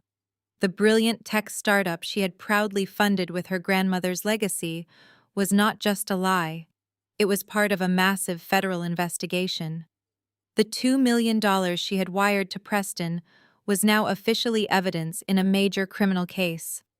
She had permanently lost the money, the house, and her precious reputation all in one devastating blow. The lead FBI agent, a tall, broad-shouldered man with a stern, uncompromising expression, stepped directly in front of Preston. The agent did not care about the custom tuxedo or the extravagant floral arrangements surrounding them. He did not care that this was supposed to be the most important social event of the season for New York's elite.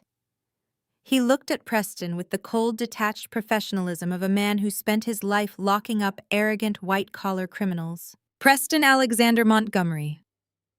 The agent announced, his deep voice carrying easily over the terrified murmurs of the crowd. You are under arrest. Preston tried to step back again, but he tripped over the shattered champagne flute, stumbling awkwardly. Wait, he stammered, holding his hands up in a desperate, pathetic gesture of surrender. Wait, you do not understand. I can pay it back. My trust fund. I have $15 million in a private trust. I can cover the missing funds right now. Just give me my phone. Let me call my banker. The agent pulled a pair of heavy steel handcuffs from his belt, the metallic clinking sound echoing sharply in the quiet room. We have already been briefed by the acquiring entity regarding the status of your trust fund, Mr. Montgomery, the agent said coldly. Those assets have been legally seized to cover the corporate liability. You currently possess 0 liquid assets. Turn around and place your hands behind your back. No, Preston shrieked, his voice dropping into an ugly, desperate whine. No, you cannot do this to me. Do you know who I am? Do you know who my family is? The agent grabbed Preston's arm, twisting it firmly behind his back with practiced efficiency. Preston yelped in pain, struggling weakly against the agent's iron grip. You have the right to remain silent. The agent began reciting the Miranda warning with practiced rhythmic ease. Anything you say can and will be used against you in a court of law. You have the right to an attorney. If you cannot afford an attorney, one will be provided for you. As the second agent moved in to secure the handcuffs, the lead agent continued outlining the charges that would end Preston's life as he knew it. You are being charged with 3 counts of federal wire fraud, 2 counts of corporate embezzlement, and 1 count of defrauding a private investor. The agent paused, looking directly over at my mother, who was still slumped in her chair, weeping uncontrollably. Specifically defrauding Nyla Washington of $2 million under false pretenses, the agent clarified. The steel handcuffs clicked shut around Preston's wrists, locking his absolute ruin into place. The cold, metallic click of the steel handcuffs snapping shut seemed to finally break the spell of disbelief that had paralyzed Preston. For his entire privileged existence, he had been completely insulated from the consequences of his own reckless behavior. He was the golden heir of a billionaire empire, a man who genuinely believed the rules of society simply did not apply to him. But the heavy steel digging into his wrists was an undeniable reality check. As the lead FBI agent secured the lock, Preston let out a sudden guttural scream of absolute panic and rage. He began to violently thrash his body, throwing his weight back against the agent's in a desperate, pathetic attempt to break free. "Let me go!" he shrieked, his voice echoing shrilly across the massive ballroom. "You cannot do this to me! You cannot touch me! I am Preston Montgomery.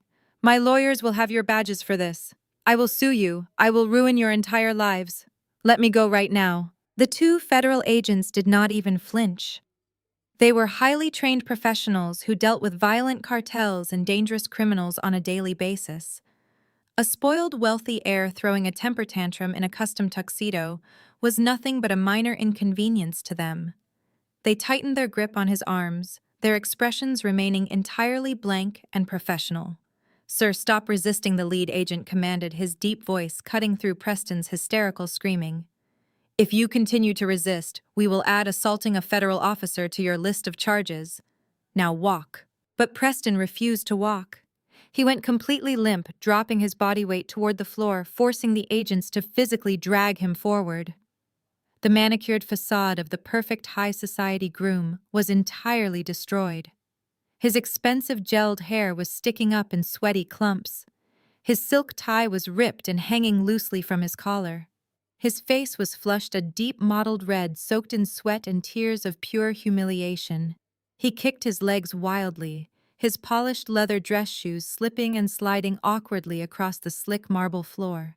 As the agents dragged him forcefully through the center of the grand ballroom, Preston's flailing legs caught the edge of a massive, elaborate floral arrangement.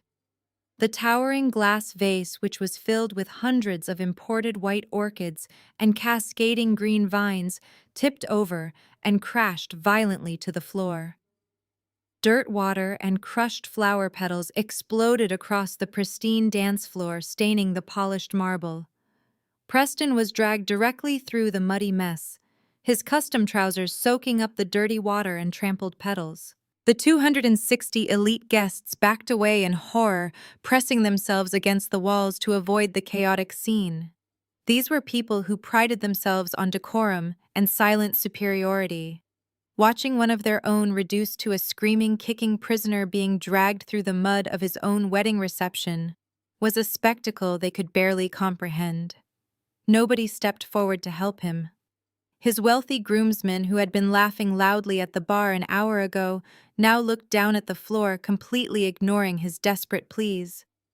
His father, Richard, stood frozen near the head table, weeping silently and refusing to make eye contact with his disgraced son. And then the ultimate irony unfolded. Just as the agents hauled Preston toward the grand entrance, the heavy brass doors were propped open from the outside.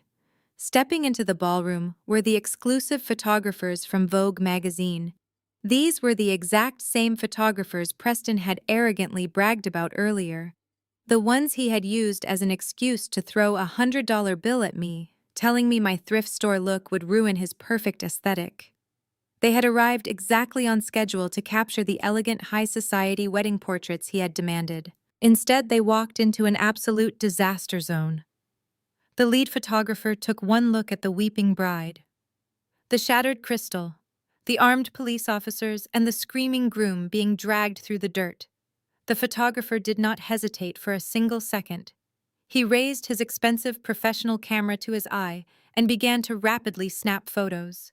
The bright white flashes of the cameras began to strobe across the dim ballroom, illuminating Preston's tear-stained, terrified face in brilliant high definition.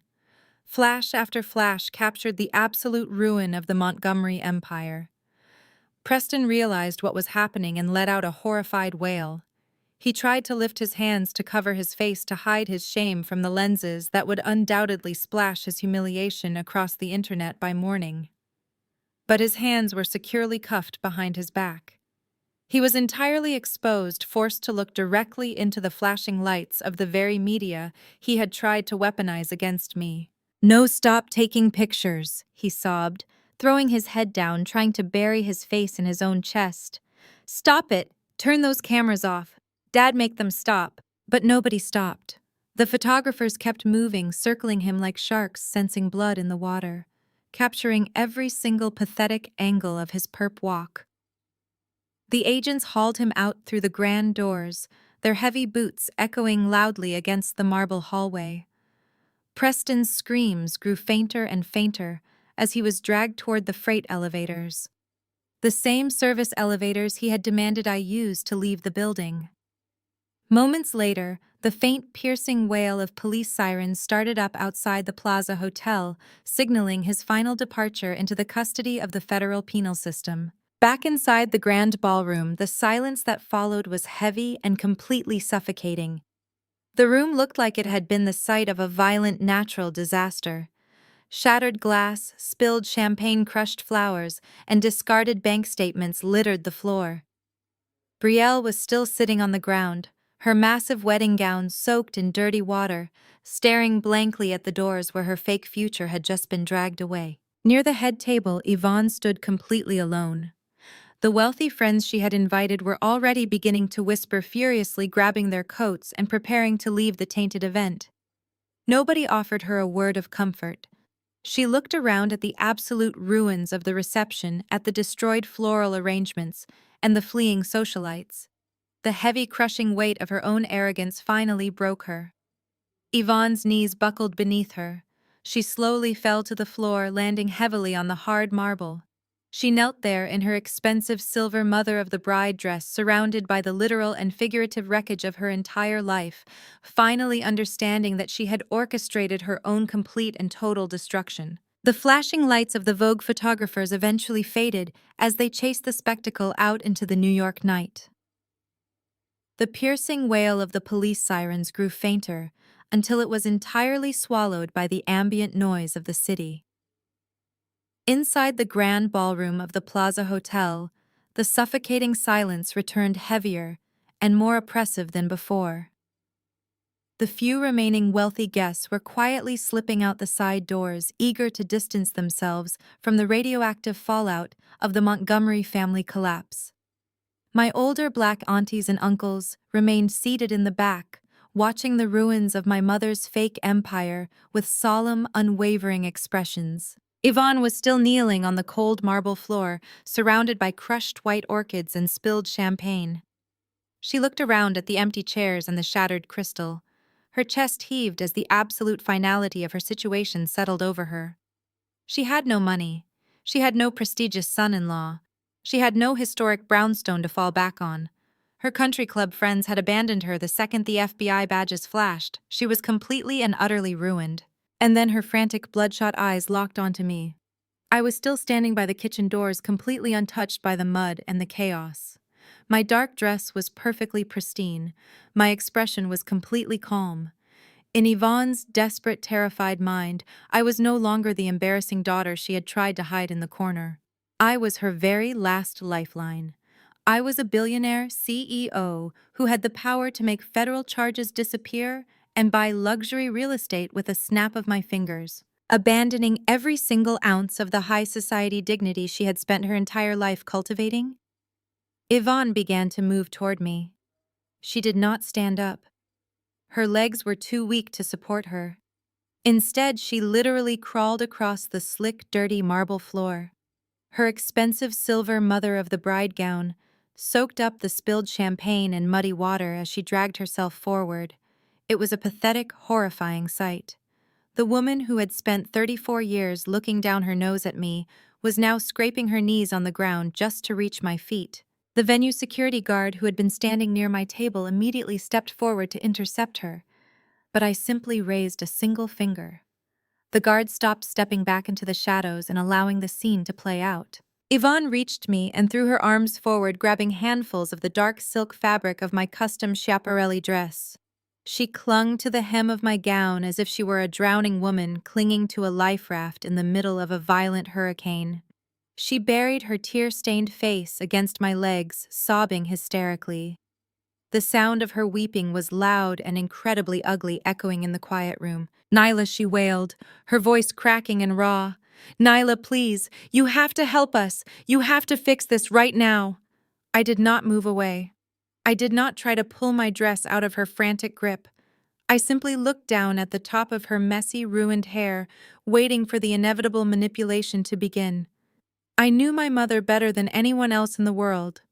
I knew that even in her absolute lowest moment, she would try to weaponize the one thing I had spent my entire childhood begging for: her love. She looked up at me, her makeup running in dark, muddy tracks down her pale cheeks. "We are family, Nyla," she sobbed, squeezing the fabric of my dress tighter. "We are your blood. You cannot just leave us like this. You have so much money. You own that massive firm. You can make all of this go away with one phone call." Her eyes darted wildly around the room as she started listing her desperate demands. "Pay his bail," she begged, referring to the man who had just insulted our entire race and class. "Pay Preston's bail and hire him the best defense attorneys in the city. You can restructure his father's company and give him his position back. We can sweep this whole misunderstanding under the rug before the tabloids print the story tomorrow morning." She pointed a shaking hand toward the center of the dance floor, where Brielle was still sitting in a pile of wet tulle looking completely catatonic. "Look at your sister," Yvonne cried out, her voice reaching a fever pitch of emotional manipulation. "Look at what this is doing to her. She is a beautiful, innocent girl, and her wedding day is ruined. You have to save her reputation, Nyla. You have to buy us a new house in a gated community where nobody can judge us. You can give us the lifestyle we deserve because you are my daughter and family takes care of family." She laid her head back against my knees, crying loudly, trying to force a maternal bond that had never actually existed. She was playing the ultimate card. She was banking on the fact that deep down, I was still that little girl, locked in her pale blue bedroom, desperate for her mother's approval. She thought that because I had finally achieved massive success, I would be eager to share it with her, just to hear her say she was proud of me. She spun her past abuse in real time, trying to rewrite our history right there on the floor. "I pushed you, Nyla," she sobbed, looking up at me with pleading, desperate eyes. "I was hard on you because I knew you had this greatness inside of you. I gave you the tough love you needed to become this powerful, wealthy woman. Everything I did was to make you strong, and now your family needs your strength. Please, Nyla, please save us." The entire Plaza Hotel ballroom fell into a suffocating absolute silence. My older aunties stopped whispering. Mr. Davis, my attorney, stood perfectly still. Even Richard Montgomery wiped his eyes and turned to watch us. Every single person left in the room was holding their collective breath, staring at the powerful billionaire standing above the weeping, broken mother. They were all waiting to see what I would do.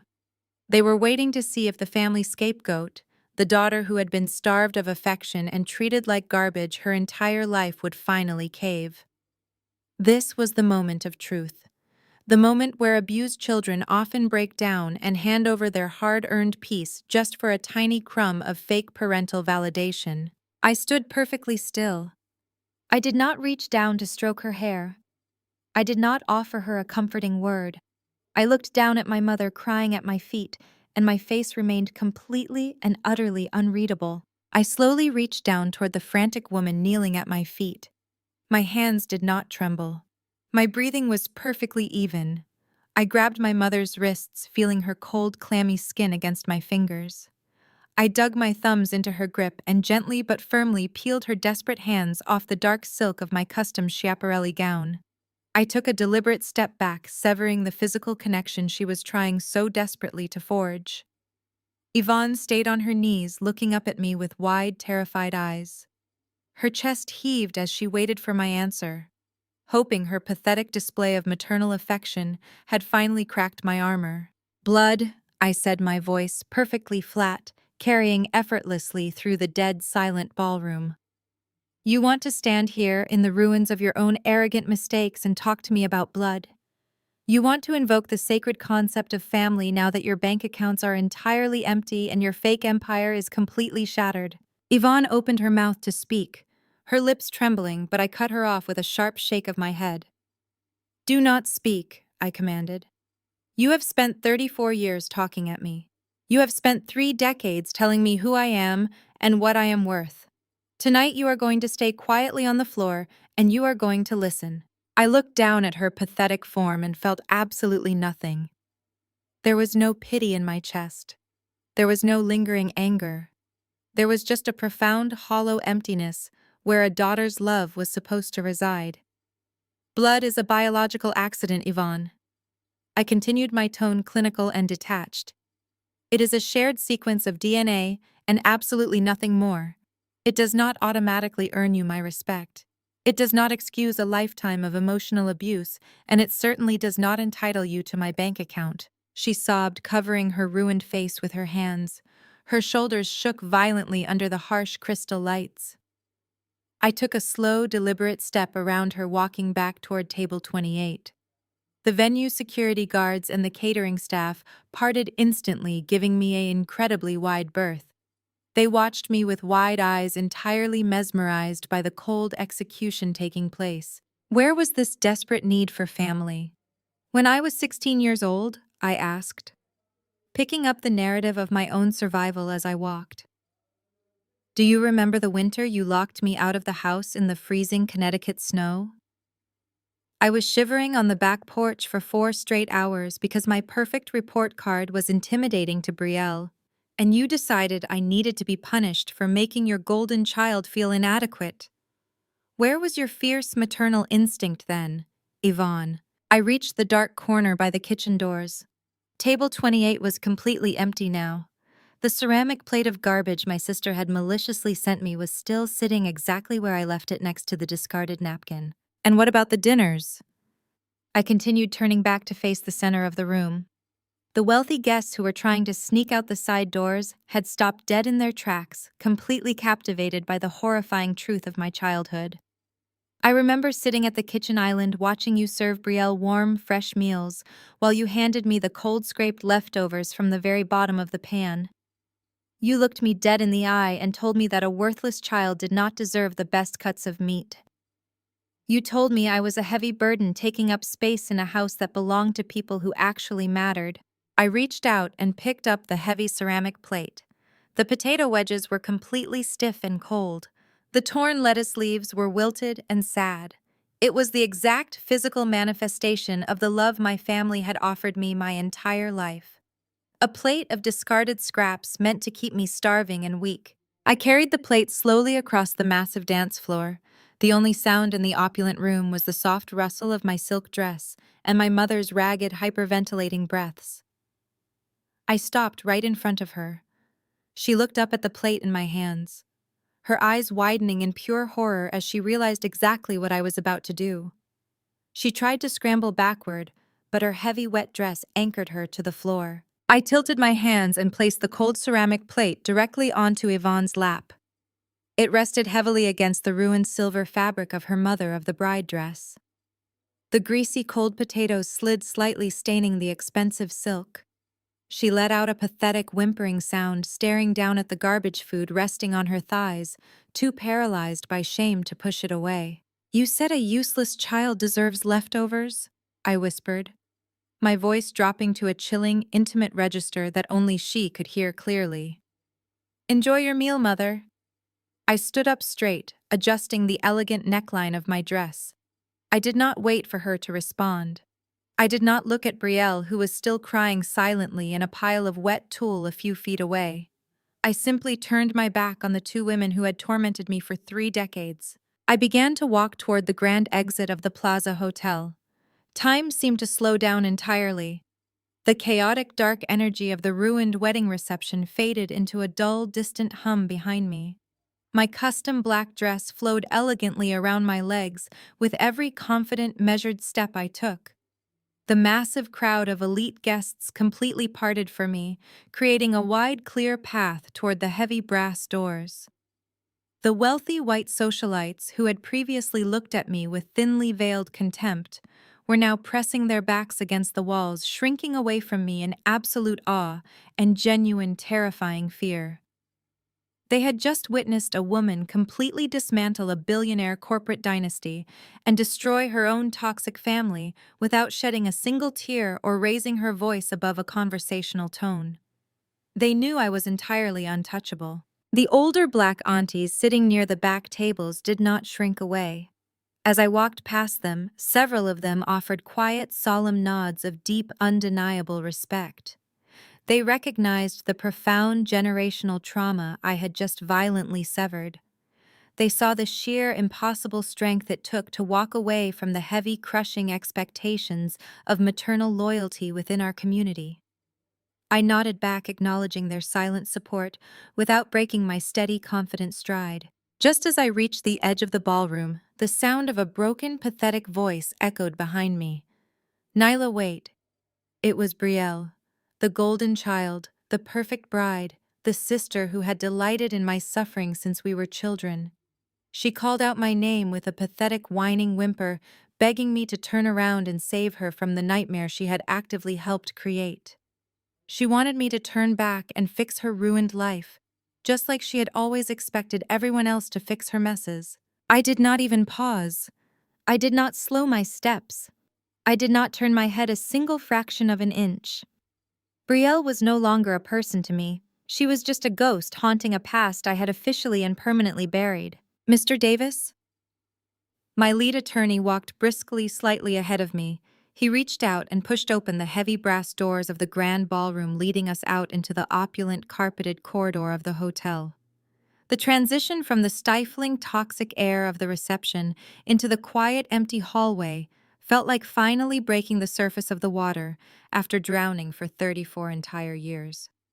My lungs expanded, taking in a deep, full breath of clean, purified air. We walked through the luxurious main lobby, ignoring the curious stares of the hotel staff and the concierge who had undoubtedly heard the screaming and the sirens earlier. The main entrance doors slid open with a soft, mechanical whisper. I stepped out into the crisp, cool New York evening air. The city was brilliantly alive, humming with kinetic energy and endless possibility. The harsh neon lights of Manhattan reflected beautifully off the slick, wet pavement from a recent passing rain shower. The heavy, suffocating scent of expensive floral arrangements and stale champagne was instantly washed away by the sharp, biting wind of the city streets. Waiting perfectly aligned at the curb was a convoy of 3 sleek black SUVs. Their powerful engines were quietly idling, sending thin plumes of white exhaust into the chilly night air. My personal security detail, composed of broad-shouldered men in dark tailored suits, immediately stepped forward, forming a seamless protective wall around me. The lead guard opened the heavy armored door of the center vehicle, offering a deep, respectful nod as I approached. I stopped for one brief fraction of a second before climbing inside. I did not look back at the majestic stone facade of the Plaza Hotel. I did not think about the weeping, broken women left behind on the marble floor, or the arrogant, screaming man currently sitting in the back of a federal police cruiser downtown. My revenge was utterly complete, but more importantly, my freedom was absolute. I had finally cut the infected, rotting branches off my family tree, and the deep wound was already beginning to heal. I stepped into the warm, luxury leather interior of the SUV. The heavy armored door slammed shut behind me with a solid, satisfying thud, completely blocking out the chaotic noise of the street. The convoy smoothly pulled away from the curb, merging seamlessly into the endless flowing river of city traffic, leaving the ghosts of my past completely behind to choke on the ashes of the fake empire they had burned down themselves. It has been exactly 6 months since the heavy brass doors of the Plaza Hotel closed behind me forever. The relentless, fast-paced rhythm of New York City swallowed the scandal just as quickly as it had erupted, but the shockwaves permanently altered the landscape of my entire family. The federal justice system moves incredibly fast when the evidence is handed to them on a silver platter wrapped in a neat forensic bow. Preston Montgomery did not get the luxurious slap on the wrist he fully expected. His highly paid defense attorneys could not save him from the absolute mountain of financial proof I provided to the authorities. The arrogant smirk was permanently wiped off his face during the trial, especially when his own father was forced to take the stand and testify against him to save the remaining innocent employees of the company. Preston was found guilty on all charges and sentenced to 12 years in a maximum security federal penitentiary. The man who once bragged about his untouchable trust fund and his old money pedigree now spends his days wearing a standard-issue orange jumpsuit mopping the cafeteria floors of a prison block. His father, Richard, managed to avoid jail time by fully cooperating with the federal agents, but his legacy was entirely destroyed. He resigned in absolute public disgrace, retreating to a small, isolated cabin in upstate New York, entirely stripped of his billionaire status and his immense pride. But the most poetic and fitting justice was reserved for my mother and sister. Without the Montgomery wealth to bail them out, and without my grandmother's house to leverage, Yvonne and Brielle faced immediate and brutal financial ruin. The credit card companies called in their massive hidden debts almost overnight. Their leased luxury vehicles were repossessed in the middle of the night, leaving empty spaces in their pristine driveway. They were formally evicted from their sprawling Connecticut home, forced to pack whatever designer clothes they could fit into plastic garbage bags before the bank seized the property. Today, the women who once sneered at my unbranded clothes and threw $100 bills at me are living together in a cramped, rundown one-bedroom apartment in a neighborhood they used to openly mock at their country club luncheons. Brielle works the cosmetics counter at a mid-tier department store, standing on her feet for 9 hours a day under harsh fluorescent lighting. She spends her days applying expensive makeup to the wealthy brides. She desperately wishes she still was enduring customers snapping their fingers at her. Yvonne works as a sales associate at a discount retail chain. Every single day, she has to smile and fold sweaters for rude customers, swallowing the exact same service industry humiliation she used to so casually inflict on others. Their high society friends blocked their phone numbers months ago. They are entirely invisible to the world they worshipped. As for me, I am standing on the sidewalk in Brooklyn looking up at the beautifully restored brick facade of my grandmother's historic brownstone. The morning sun hits the newly painted window frames, casting a warm golden glow over the massive property. I did not just buy the house to keep it empty as a hollow trophy of my revenge. I completely gutted and renovated the interior, turning the massive space into a state-of-the-art business incubator. It is now a fully funded sanctuary specifically designed for young, underprivileged Black female entrepreneurs. The rooms where my mother used to lock me out and tell me I was worthless are now filled with brilliant, ambitious women pitching tech startups and building massive investment portfolios. I took the generational trauma my family tried to drown me in and weaponized it into real, tangible generational wealth for women who actually deserve to thrive. I gave them the exact safety net my grandmother tried to give me. I walk up the stone steps and unlock the heavy oak front door. The house is quiet right now before the daily rush of meetings and strategy sessions begins. I walk past the main collaborative workspace and head directly into my private office in the back. The room is sleek and minimalist, heavily soundproofed, and perfectly organized. I sit down in my heavy leather executive chair and wake up my laptop. The screen illuminates my face in the dim room. I type in a complex sequence of passwords and open a highly secured encrypted folder hidden deep within my private server. It is the one file my corporate attorneys do not even know exists. As the document slowly decrypts and opens on my screen, a quiet, satisfied smile spreads across my face because the world thinks I simply reacted to my family's cruelty at that wedding. The world thinks I was just a lucky victim who fought back at the very last second when pushed to the absolute edge. But the absolute truth is far more dangerous and far more calculated. The screen finally loads, revealing a massive digital web of intercepted emails, forged bank statements, and proxy server logs dating back exactly 8 months ago. The reality is that I did not just survive that wedding reception. I orchestrated every single second of it. 8 months ago, during the initial preliminary audit of Montgomery Holdings, I uncovered Preston's massive offshore gambling debts and his expensive Miami mistress. I could have simply terminated the corporate acquisition right then and there. I could have let his company quietly go bankrupt and walked away without ever engaging with my toxic family again.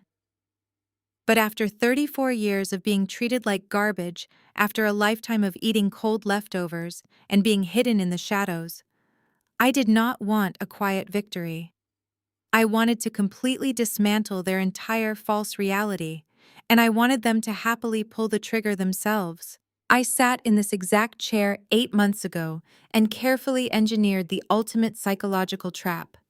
I knew Preston was drowning in illegal debt and desperate for a massive influx of untraceable cash to pay off his highly dangerous bookies.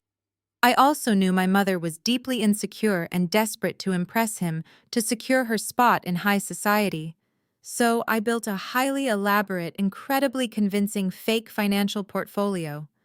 I created dummy accounts and shell corporations that made it look like Nyla Washington was sitting on tens of millions of dollars in hidden liquid assets. I meticulously crafted a digital paper trail that made her look like the wealthiest, most secretive socialite on the East Coast.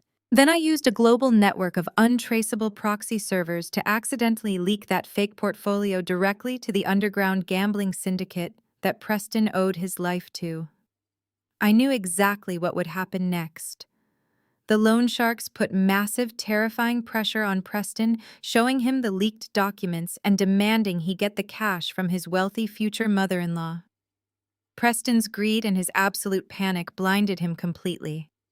He saw the fake numbers and immediately proposed to Brielle, entirely convinced he could easily siphon millions from Yvonne over the years to save his own skin. But I knew Yvonne did not have tens of millions.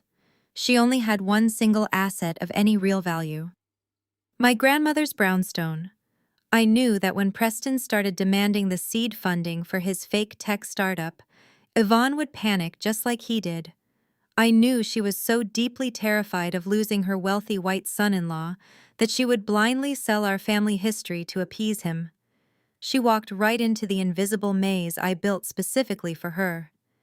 And when her shady discount broker put the house on the quiet market, my anonymous shell company was already waiting with an all-cash offer to snatch it right out from under her nose. I baited Preston's blinding greed. I weaponized my mother's desperate social climbing and deep insecurities. I fed them the exact lies they desperately wanted to believe, and then I sat back in the shadows and watched them completely destroy each other. Every single cruel insult they threw at me, every time they pushed me toward the swinging kitchen doors, they were just dancing exactly to the tune I had written for them. They thought they were playing a simple game of checkers with a broke, uneducated sister. But I was playing three-dimensional chess with their entire lives. I reach forward and click the delete button, completely erasing the encrypted folder and wiping the server drives clean.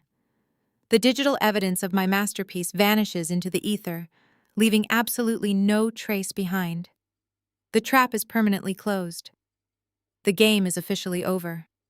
I lean back in my chair, listening to the faint sounds of the brilliant young women arriving in the lobby outside my door, ready to build their own massive empires. I am no longer the scapegoat. I am no longer the helpless victim sitting in the dark corner eating their scraps. I am the architect of my own absolute peace. The most profound lesson from this story is that your worth is never defined by those who mistreat you, even your own family. For years, Nyla's mother and sister tried to diminish her value using blood as a weapon of manipulation. However, Nyla proved that true power comes from walking away from toxic environments and building your own table. She broke the cycle of generational trauma, not just through financial success, but by establishing unbreakable boundaries. Sometimes the ultimate victory is leaving behind the people who refuse to respect you and using your past pain to build a purposeful life. Have you ever had to set difficult boundaries with toxic family members to protect your peace? Share your own experiences in the comments below, and do not forget to like and subscribe for more empowering stories.